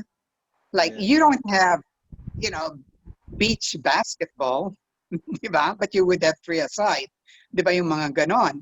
And, ayun nga, maganda din, marami tayong basketball gyms. Although, actually, mas maliit yon compared to a futsal pitch. No? But you can develop the skills there. You can develop, the tactics and the strategies, the understanding of the game within that context, within that environment. And nandyan na, di ba? Like, the PFF doesn't have to develop additional, basketball courts to be used as futsal pitches. Di ba? Nandyan na yan. So why don't we use that? Di ba? Even in Hong Kong or even in Singapore, even in Thailand, they will play football on a concrete parking lot. Di ba? You know. I'm sure you've seen this. Yes, yes. Street In soccer. Japan, Ma'am, street yeah, even soccer. in Japan, they will play at the rooftops on top of a building. So, hindi man imposible na kailangan natin ng artificial pitch, yung mga ganito. You just gotta find out what you do have instead of what you don't have. Yes. Ma'am Christy, Yes. medyo lumalaki yung puso ko habang pinapakinggan yung sinasabi mo. Ako po ay part ng futsal. So Okay. I'm a futsal coach and part of futsal department as parang Yeah, that's good. instructor. So I Mm. also attended the FIFA futsal seminar sa Okay. Malaysia. So Yeah. we were really trying to discuss on how to promote beach football and futsal. So Futsal. saktong-sakto nga sa atin dito sa Pilipinas. So nakakaano. So how I wish na Partner, si umuhugot ka. Umuhugot ka. diba? Mahugot din siya. Umuhugot ka. Kasi si Ma'am Christy dapat siguro generation natin. Hayaan muna natin yung ngayon pero yung susunod. Mukhang saktong-sakto eh. Ako, nakikinig lang ako. I am trying to look for people with the similar idea. Di ba? Kasi Yeah, ikaw and I mismo, had that ma'am. experience. Yeah, I mean, I was a match commissioner for the AFC Futsal Club Championships and of course the AFC Futsal Championships qualifiers, and this was the national teams. Ang kasama ko nga dyan noon sa China is Peryong Barlas. No, he was our futsal referee. So magkasama kami niyan noon. And ayun nga parang nasasayangan ako dahil pwede naman maglaro ang mga Pilipino ng futsal di ba? Yes, yes. Lalo na nga ayun ang mentality nga, 'di ba? Kung 11 aside parang ang bagal-bagal naman, ang tagal-tagal tapos yung score nil all, Yes, 'di ba? yes. In the end. And futsal has always that quick action, for basketball fans. Parang ayun ang basketball sa kanila pero ginagamit natin yung paa, 'di ba? It's high scoring compared to 11 aside. So maganda din yun na bridging the gap nga between football and basketball in this country. So Ma'am again, Christy. it's a matter of marketing Ayun din ang problema siguro yung marketing aspects. Ma'am Christy. Yeah. Siguro you mentioned about yung sa marketing, no? Kasi bigla ako napaisip, Yeah. 'di ba? Kasi we will have one of our guests also on Okay. Monday, which is Misak Badoran, a very good futsal player, our Yeah. ASEAN player as well. I was thinking Yeah, na he used to play football. yes, yes. I was thinking that what Kevin told us also na why is that na futsal player na siya pero he moved to football.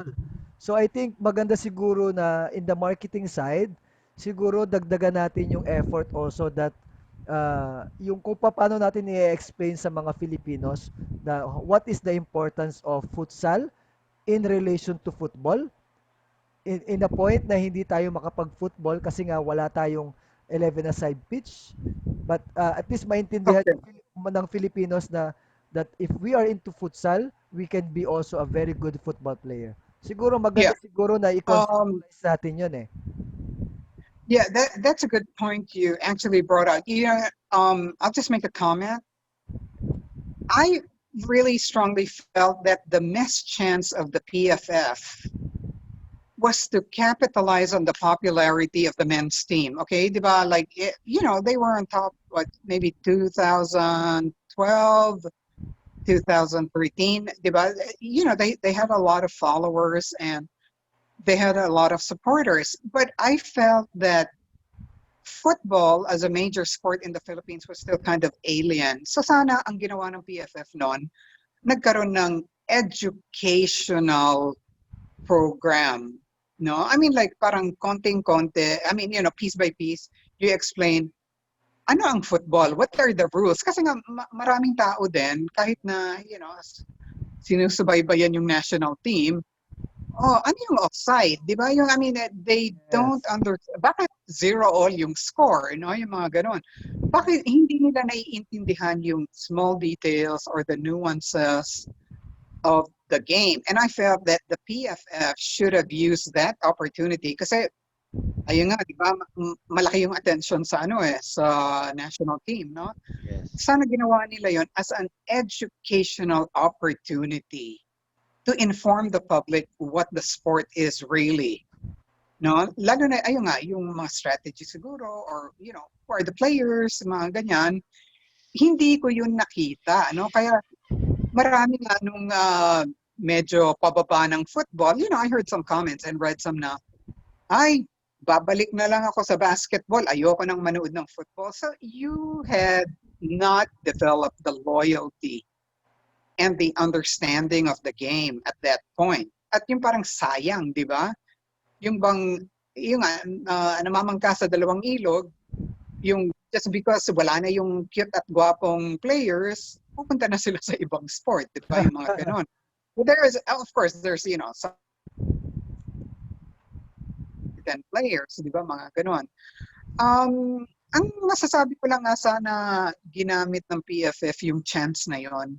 No, they could have capitalized on that popularity of the men's team to really develop this full understanding of the game, so that you develop a more loyal following Ma'am of the Christy, sport. Yeah. Ma'am Christy, kasi you mentioned about that educational strategies, no? I mean, Mm-hmm. educating the viewers, especially during that time. I think we have the TV coverage that time. Siguro dapat nga naipasok siya on that aspect, no? Kasi Yeah. kasi alam And you could have, of course, tied it up with sponsors. Let's say so and so fast food chain now brings. I know they have these small info here and there, but I would have wanted something more educational and more substantial. No, yung ganon. So that the public could understand the game. They could understand what football really is. ma'am, No, para mag-develop mo din yung following. Kasi pag naiintindihan mo, the more likely you follow the game, di ba? The more you follow the players, their progression, the ma'am, teams, the ma'am, leagues. Ma'am Christy, you mentioned Yeah. about popularity. Siguro kung may ganito, no? Mm-hmm. Okay, yeah. Yun! Yung Ano mga si ganyan ano yung sana tanong eh. niyo? Ano yung tanong niya na lumiligaw noon? Oh, dapat nga may Yan ba yung nanligaw na ito. Oo. hindi Oy, mo magagalit si Victoria niyan. Ma'am, medyo malapit, ma'am, Ayun. medyo malapit na malapit kayo, ma'am eh. So parang ano ba yan? Close kami. Oo. Oo nga eh, sobrang dikit niya na. Tapos Ikaw hindi ata ma'am yung nalilink sa kanya nung Hindi siya yung lumapit sa akin. Siya yung yun. tumabi sa akin. Ayun, no? Now, At I'll give you the background of that. If you notice his pin on his lapel, yes, that white thing, okay, the pin on his lapel. Okay, this was taken during the FIFA Under-17 Women's World Cup in Trinidad and Tobago in 2010. And Great Britain was wanted to host the next World Cup.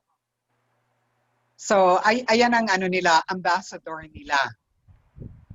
So he went to Trinidad and Tobago and made chika-chika with us. So hopefully sana iboboto namin. Hindi, actually hindi naman ako. But you know, yung attraction and support would be for Great Britain, for London to be the host of the next World Cup.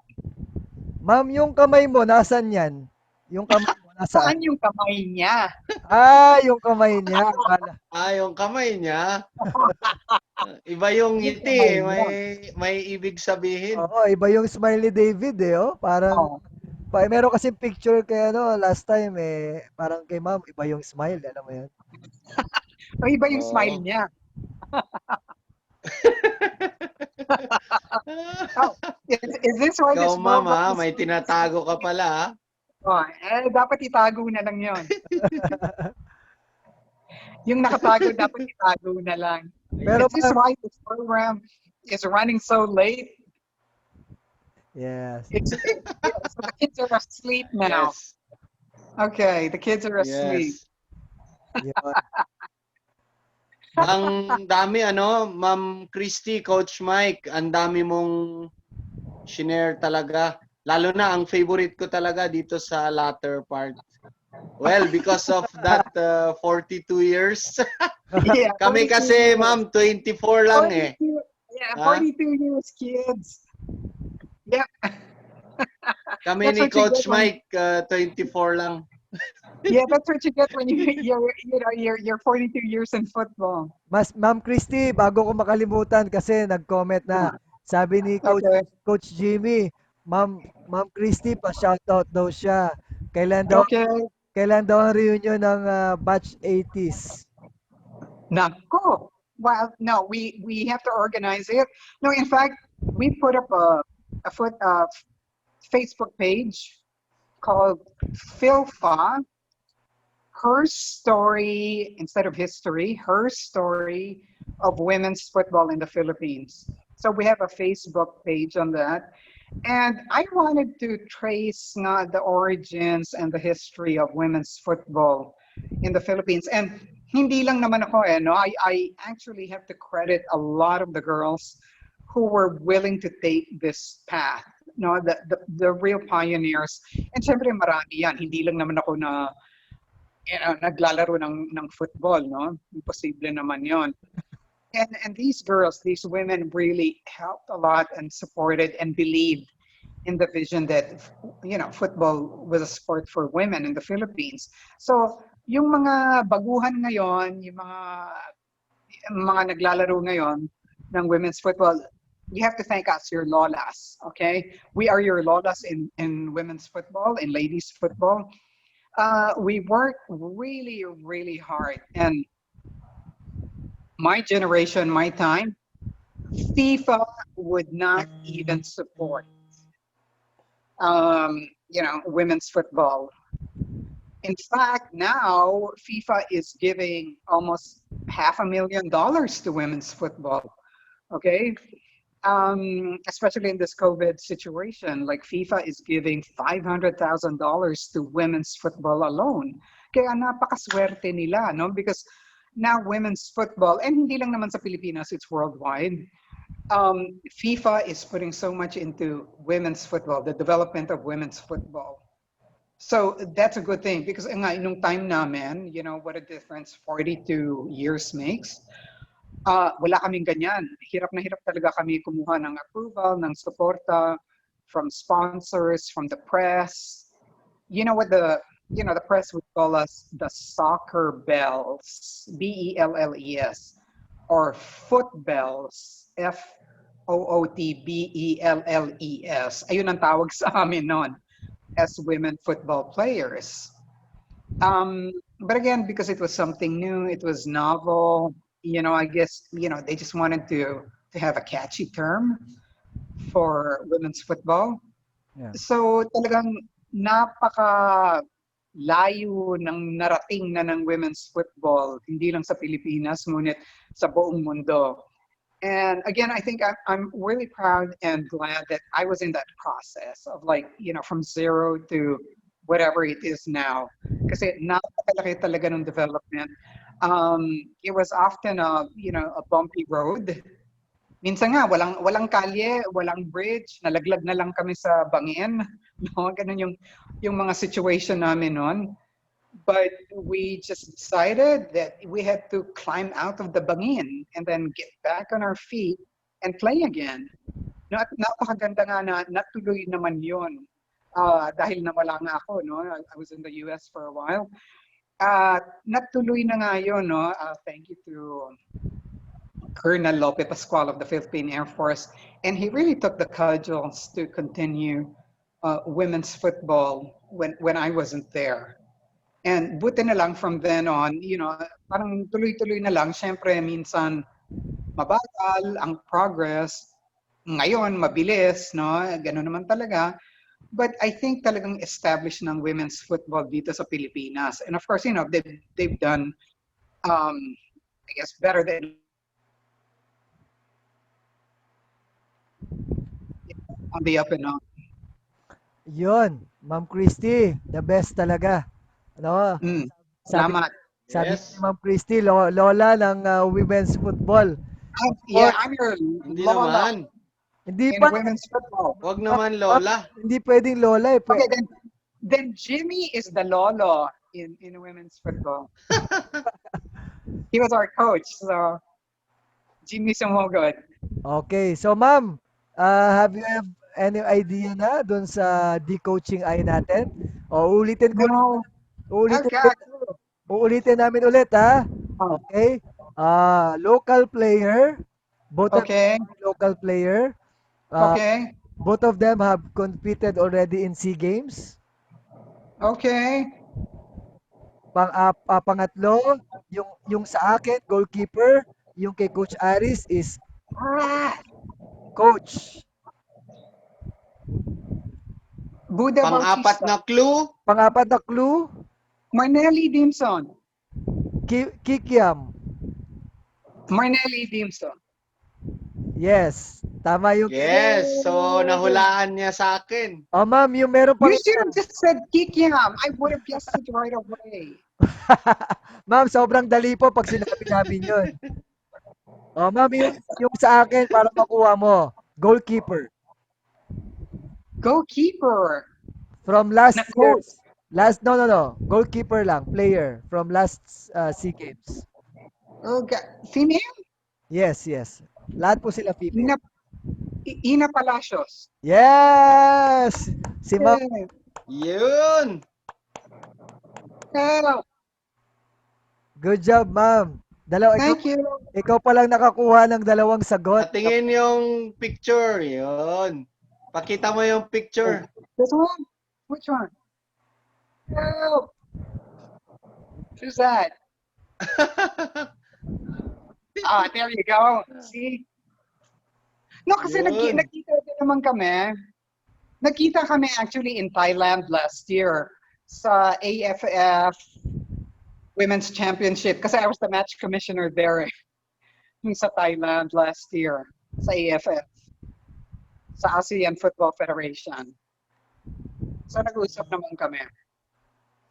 But nung Southeast Asian Games, hindi kami nagkita. Yun. Ang nakakuha sa fans natin o sa mga nanonood sa Football Live, si Sir Chris Bautista. Tama yung sagot niya, no? Ina Palacio kanina. So, Okay. so siya yung mga nakapagbigay agad ng correct. Tapos sabi pala ni Sir Jimmy, walang kupas ang ganda ni Ma'am Cristina. Yan. Yun. Tapos Ganon. tapos ang sabi din ni Grabe. ang sabi din ni Coach Joel na bolero, no? Sabi ni Coach Joel, no, naka 2 points na naman si Ma'am Christy, sabi niya, no? 2 points sa hindi ba Dapat daw dapat hat-trick. dapat daw educate daw yung mga tao at saka yung game about sa football. So, yan yung comment galing kay Coach Joel. Yeah, Yes. I agree. Yun. Now, I just want to say, it's really the ball is in the pitch, the half of the Philippine Football Federation. They're the governing body in the Philippines, so it's really up to them what how they should slice the pie, how they should balance out everything. So it's up to them. It's really up to the PFF. Any remarks, ma'am? Like parting words because this will be we'll be giving another question like a wish pero bago 'yon, baka meron ka pang gustong sabihin, ma'am? Gusto ko lang magpasalamat sa inyo, no, sa Football Life, kay Coach Mike at kay Coach Aris sa pagkakataon na to na binigay nyo sa akin. Thank you for inviting me on your show, and I hope that I've been able to convey, you know, a message of inspiration or, some fun things, which I hope everyone will, can relate to because, football is our passion. We love football. And sana mapagpatuloy itong magandang legacy na naumpisahan naman namin, no? Dahil naghirap talaga kami diyan. Ayun nga, nalaglag kami sa bangin, gumapang ulit, but that's what football is. You just gotta get back on your feet. And I really have high hopes for the Philippines kasi marami naman tayong talents, no? But sana yung politics lang, yung talagang qualified na tao dahil um, we have a lot of talents, and I think lalo na sa mga bata. Nandyan yung interest di ba? Hindi lang naman basketball ang inaatupag ng mga bata ngayon. Ngunit pwede din sila lumakas at gumaling sa football. No? Bigyan lang natin suporta, bigyan lang natin ng pansin dyan. And I hope, this will just continue.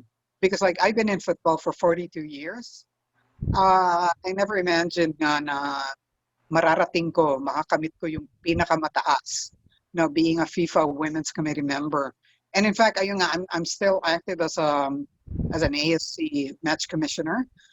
And I would like to think that, there are other people out there in our country who are also qualified to do the job, if not, a better job. So maraming salamat sa inyong lahat. And Yun. more power to you. Oh, 'yon, ma'am. Yun. Thank you, Ah, ma'am. Grabe. Salamat sa pag-imbita. Thank you very much, ma'am. No, actually, it's an honor, no.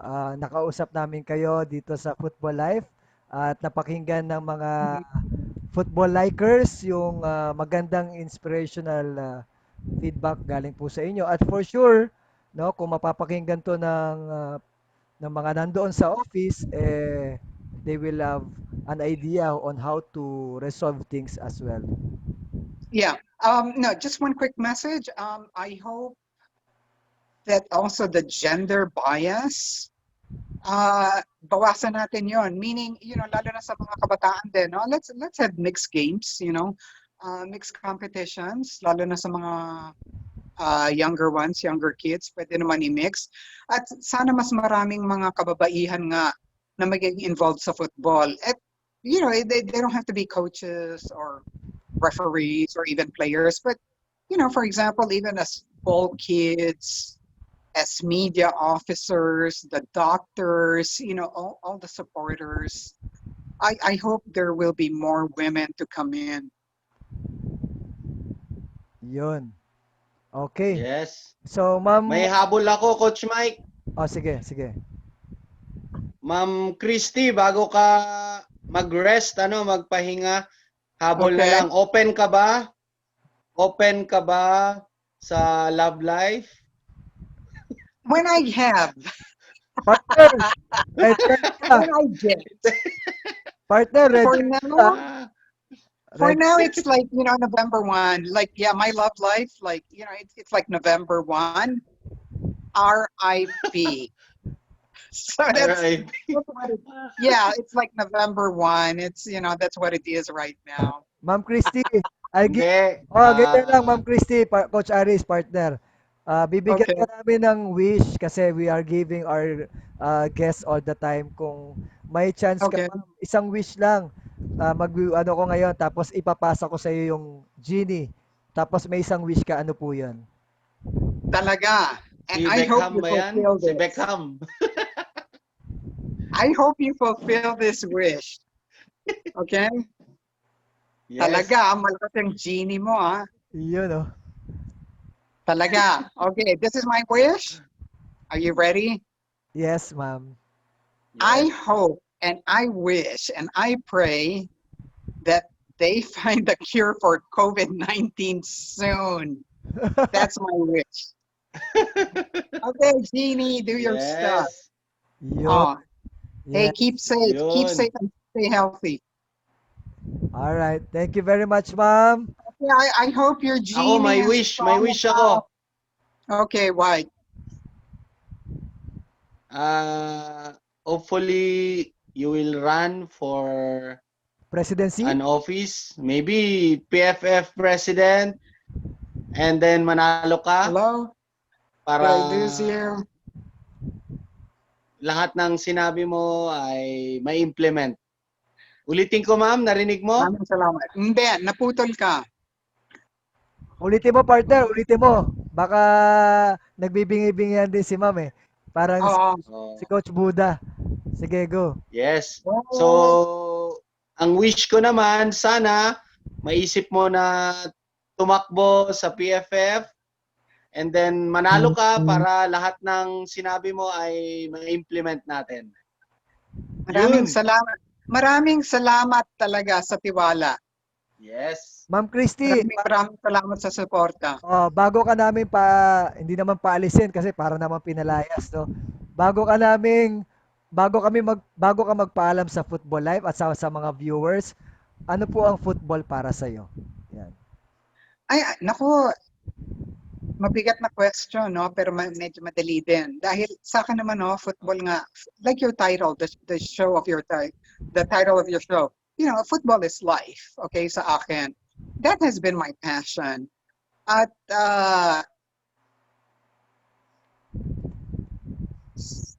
okay, nagtyaga ako dyan sa football. At ayun nga, nalaglag na ako sa bangin, tinapon na ako sa bangin. Sana pupulutin din ako sa bangin. But dahil sa football, okay, we're willing to go through all that. Yes. Dahil sa natin ang football. Diba? Yes. Very well said, partner. Bilog ang bola. That's true. Bilog ang bola. Diba? Yeah, Who alright. knows? Baka maging World Cup champion pa tayo. Yun. Yan yung ano natin, wish din namin dito, Ma'am Christy, sa Football Life. Diba? Our wish also is Philippine Yeah. football to reach World Cup, whether babae or lalaki. Okay? You know, in Asia, the women's teams, no, not the Philippines, but the women's teams in Asia are really doing well at the World Cup level, in the FIFA World Cup. So lahat ng levels sa FIFA World Cup. So the FIFA Women's World Cup, the senior level, the FIFA Under 20 Women's World Cup, and the FIFA Under 17 Women's World Cups, Asian teams have won all those levels. So sana ang Pilipinas ay sumunod, no? Even just the Asian Women's Cup. Okay, the Southeast Asian Games or the AFF. Okay? Thank you, Step Ma'am. by step. Thank you, Okay, Ma'am. maraming salamat. Bye. Thank you, ma'am. Thank Keep you, safe ma'am. po. Keep Salamat. safe. Okay, stay safe and stay healthy. Bye. Thank Yes. you. Hi kay David Beckham. Let's see him, okay? When we talk to each other, when I see him, ayaw Yes. niya kay Frank Beckenbauer. Pwede rin po. Pwede rin, pwede rin. He was my boss in FIFA, so I was really thankful that I got to work with him. The Yun. legend, yeah. Galing, Very galing. Yeah. Yes. So Thank you, never know, ma'am. diba? Thank you, Ma'am. Okay. Opo, opo. God Bye. bless. Maraming salamat. God bless. Yun. Good night. Grabe. Good night po. Good night, Ma'am. Ayun, partner, no? Yun. Ang sarap pakinggan ng mga tips. Sharing niya, yung Yeah, yes. kwento niya, very inspiring. Siguro, sum up tayo. Ako mauna na lang, ano? Sige. tapos ituloy mo yung mga key points na ano. So, yung gusto kong simulan, yung sabi niya kasi, and majority sa mga female guests natin, late sila nag-start maglaro.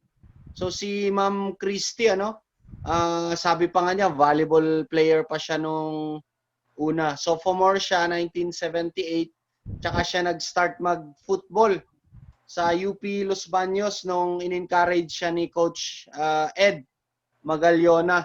So from there, na gustuhan na niya and tinuloy-tuloy niya. Okay?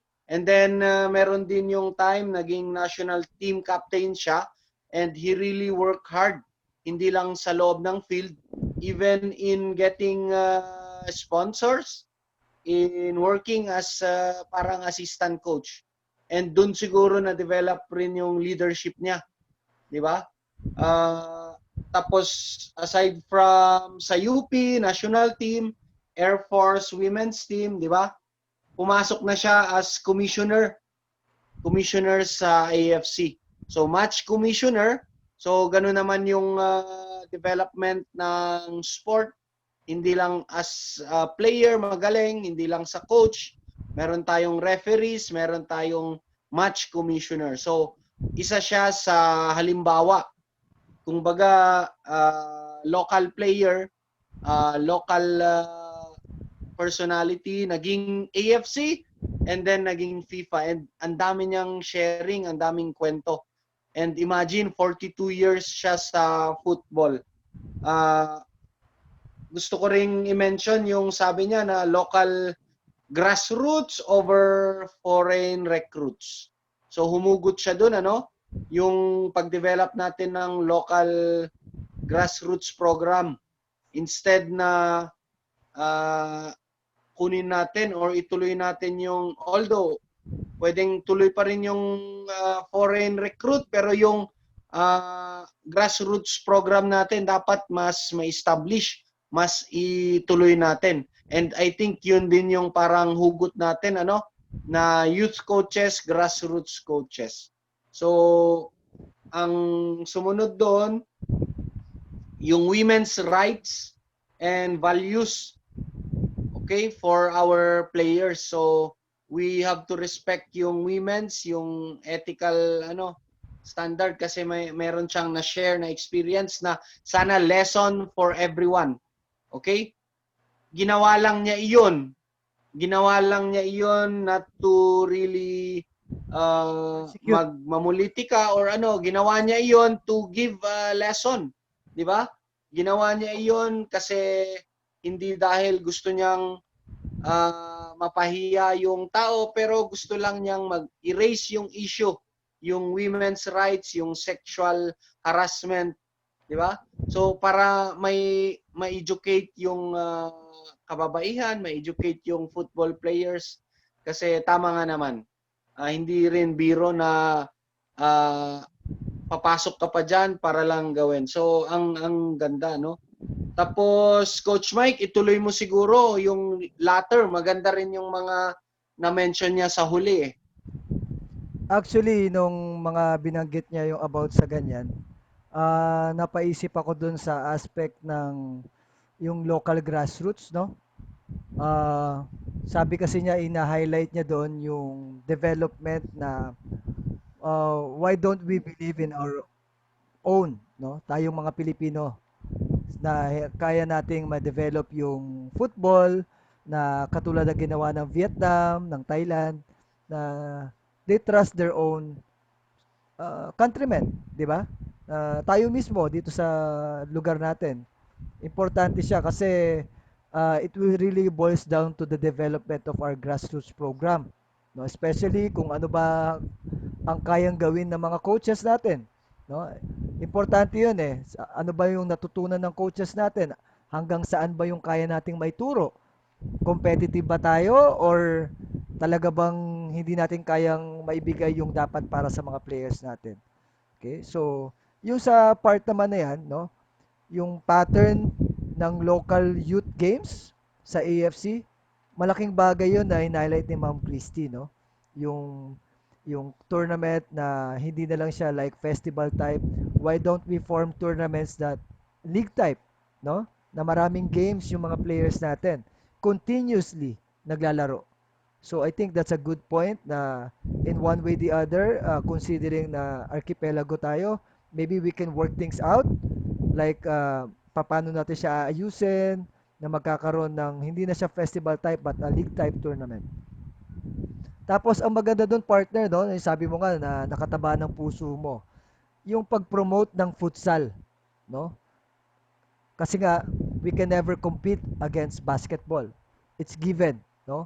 But we'd rather work on what we have. No, considering that marami tayong basketball courts, why don't we put emphasis also in the development of futsal, right? Marami tayong islands, marami tayong beaches, why don't we put beach football? Why don't we develop that aspect of our game? 'Di ba? So, I think magandang point siya na kailangan nating pagbigyan ng pansin. No, hindi lang talaga natin ibigay yung big pie doon sa 11 aside. But we have to market as well, no, partner? Ano ba yung dapat natin gawin na mai-highlight yung futsal, beach football na in relation siya doon sa mismong 11-a-side game. So, malaking bagay yon partner, yung education of the coaches, players, at fans. Because without the education, paano natin ma-educate yung mga yan, talagang mawawala sila. No? Kasi hindi nila maintindihan how the game was played. So, I think doon tayo nagkulang din nung mga kasikatan ng ASCALs natin. I think hindi pa naman huli ang lahat, partner, kung paano pa nating i-develop or improve yung marketing side ng sport, no? So, I think the educational strategies should also be considered na kung paano natin i-highlight pa yung sport na football na pwede pala natin laruin sa futsal, no? Kasi sa ibang bansa nga, nilalaro sa street soccer. Sa Japan, nilalaro sa bubong. Tayo, bakit di natin laruin sa kalye, katulad ng ginagawa sa Tondo? 'Di ba? So, ganun din dapat yung gawin nating The beach. sa beach, sa futsal, sa basketball court. So, I think, partner, we wish, no, a person like Ma'am Christy can be there soon. I know there are people who also wanted to help Philippine football, but Ma'am Christie highlight that let's take away politics. Let's help one another. Let's continue to support football, and we go forward to our vision of becoming a participant and representative of World Cup someday. What our vision as well Yun. in football life. So yun, partner. Nakarami ka na ng English mo. Medyo may pula-pula na sa ilong mo. Oo nga eh. Teka. I-reserva mo naman yan para sa susunod na guest. Oh, yung susunod na guest kasi Yo, natin, for sure, mapapa-English tayo kasi si futsal, paano mo ba sabi? Futsal king ba natin yon? Si Misak?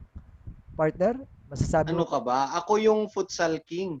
Sige na nga, sige na nga. Oh, Prince na lang siya, Oh, Prince. Prince siguro. Medyo kahawig ko siya nung kabataan ko pa eh. 'Di ba? Kaya medyo pagbigyan na natin na Prince siya. Pero, Okay. okay, again, Para makakain na ako. sa lahat na nanonood ng Football Live, thank you very much sa mga nagbigay ng suporta at nagstay up to the end. At thank you for supporting Football Life and Philippine football. We continue to dream and go up and wish forward that there will be no politics after all this COVID thing. All right? So thank you to Yes. our partner, Decathlon Alabang. Pasensya na, naglalag ha. Naglalag tayo. Yes, thank you. Good vibes na lang. Thank you to Decathlon Alabang, Ludis Peanut Butter, Mr. Crown, and Mountain Arrow. All right?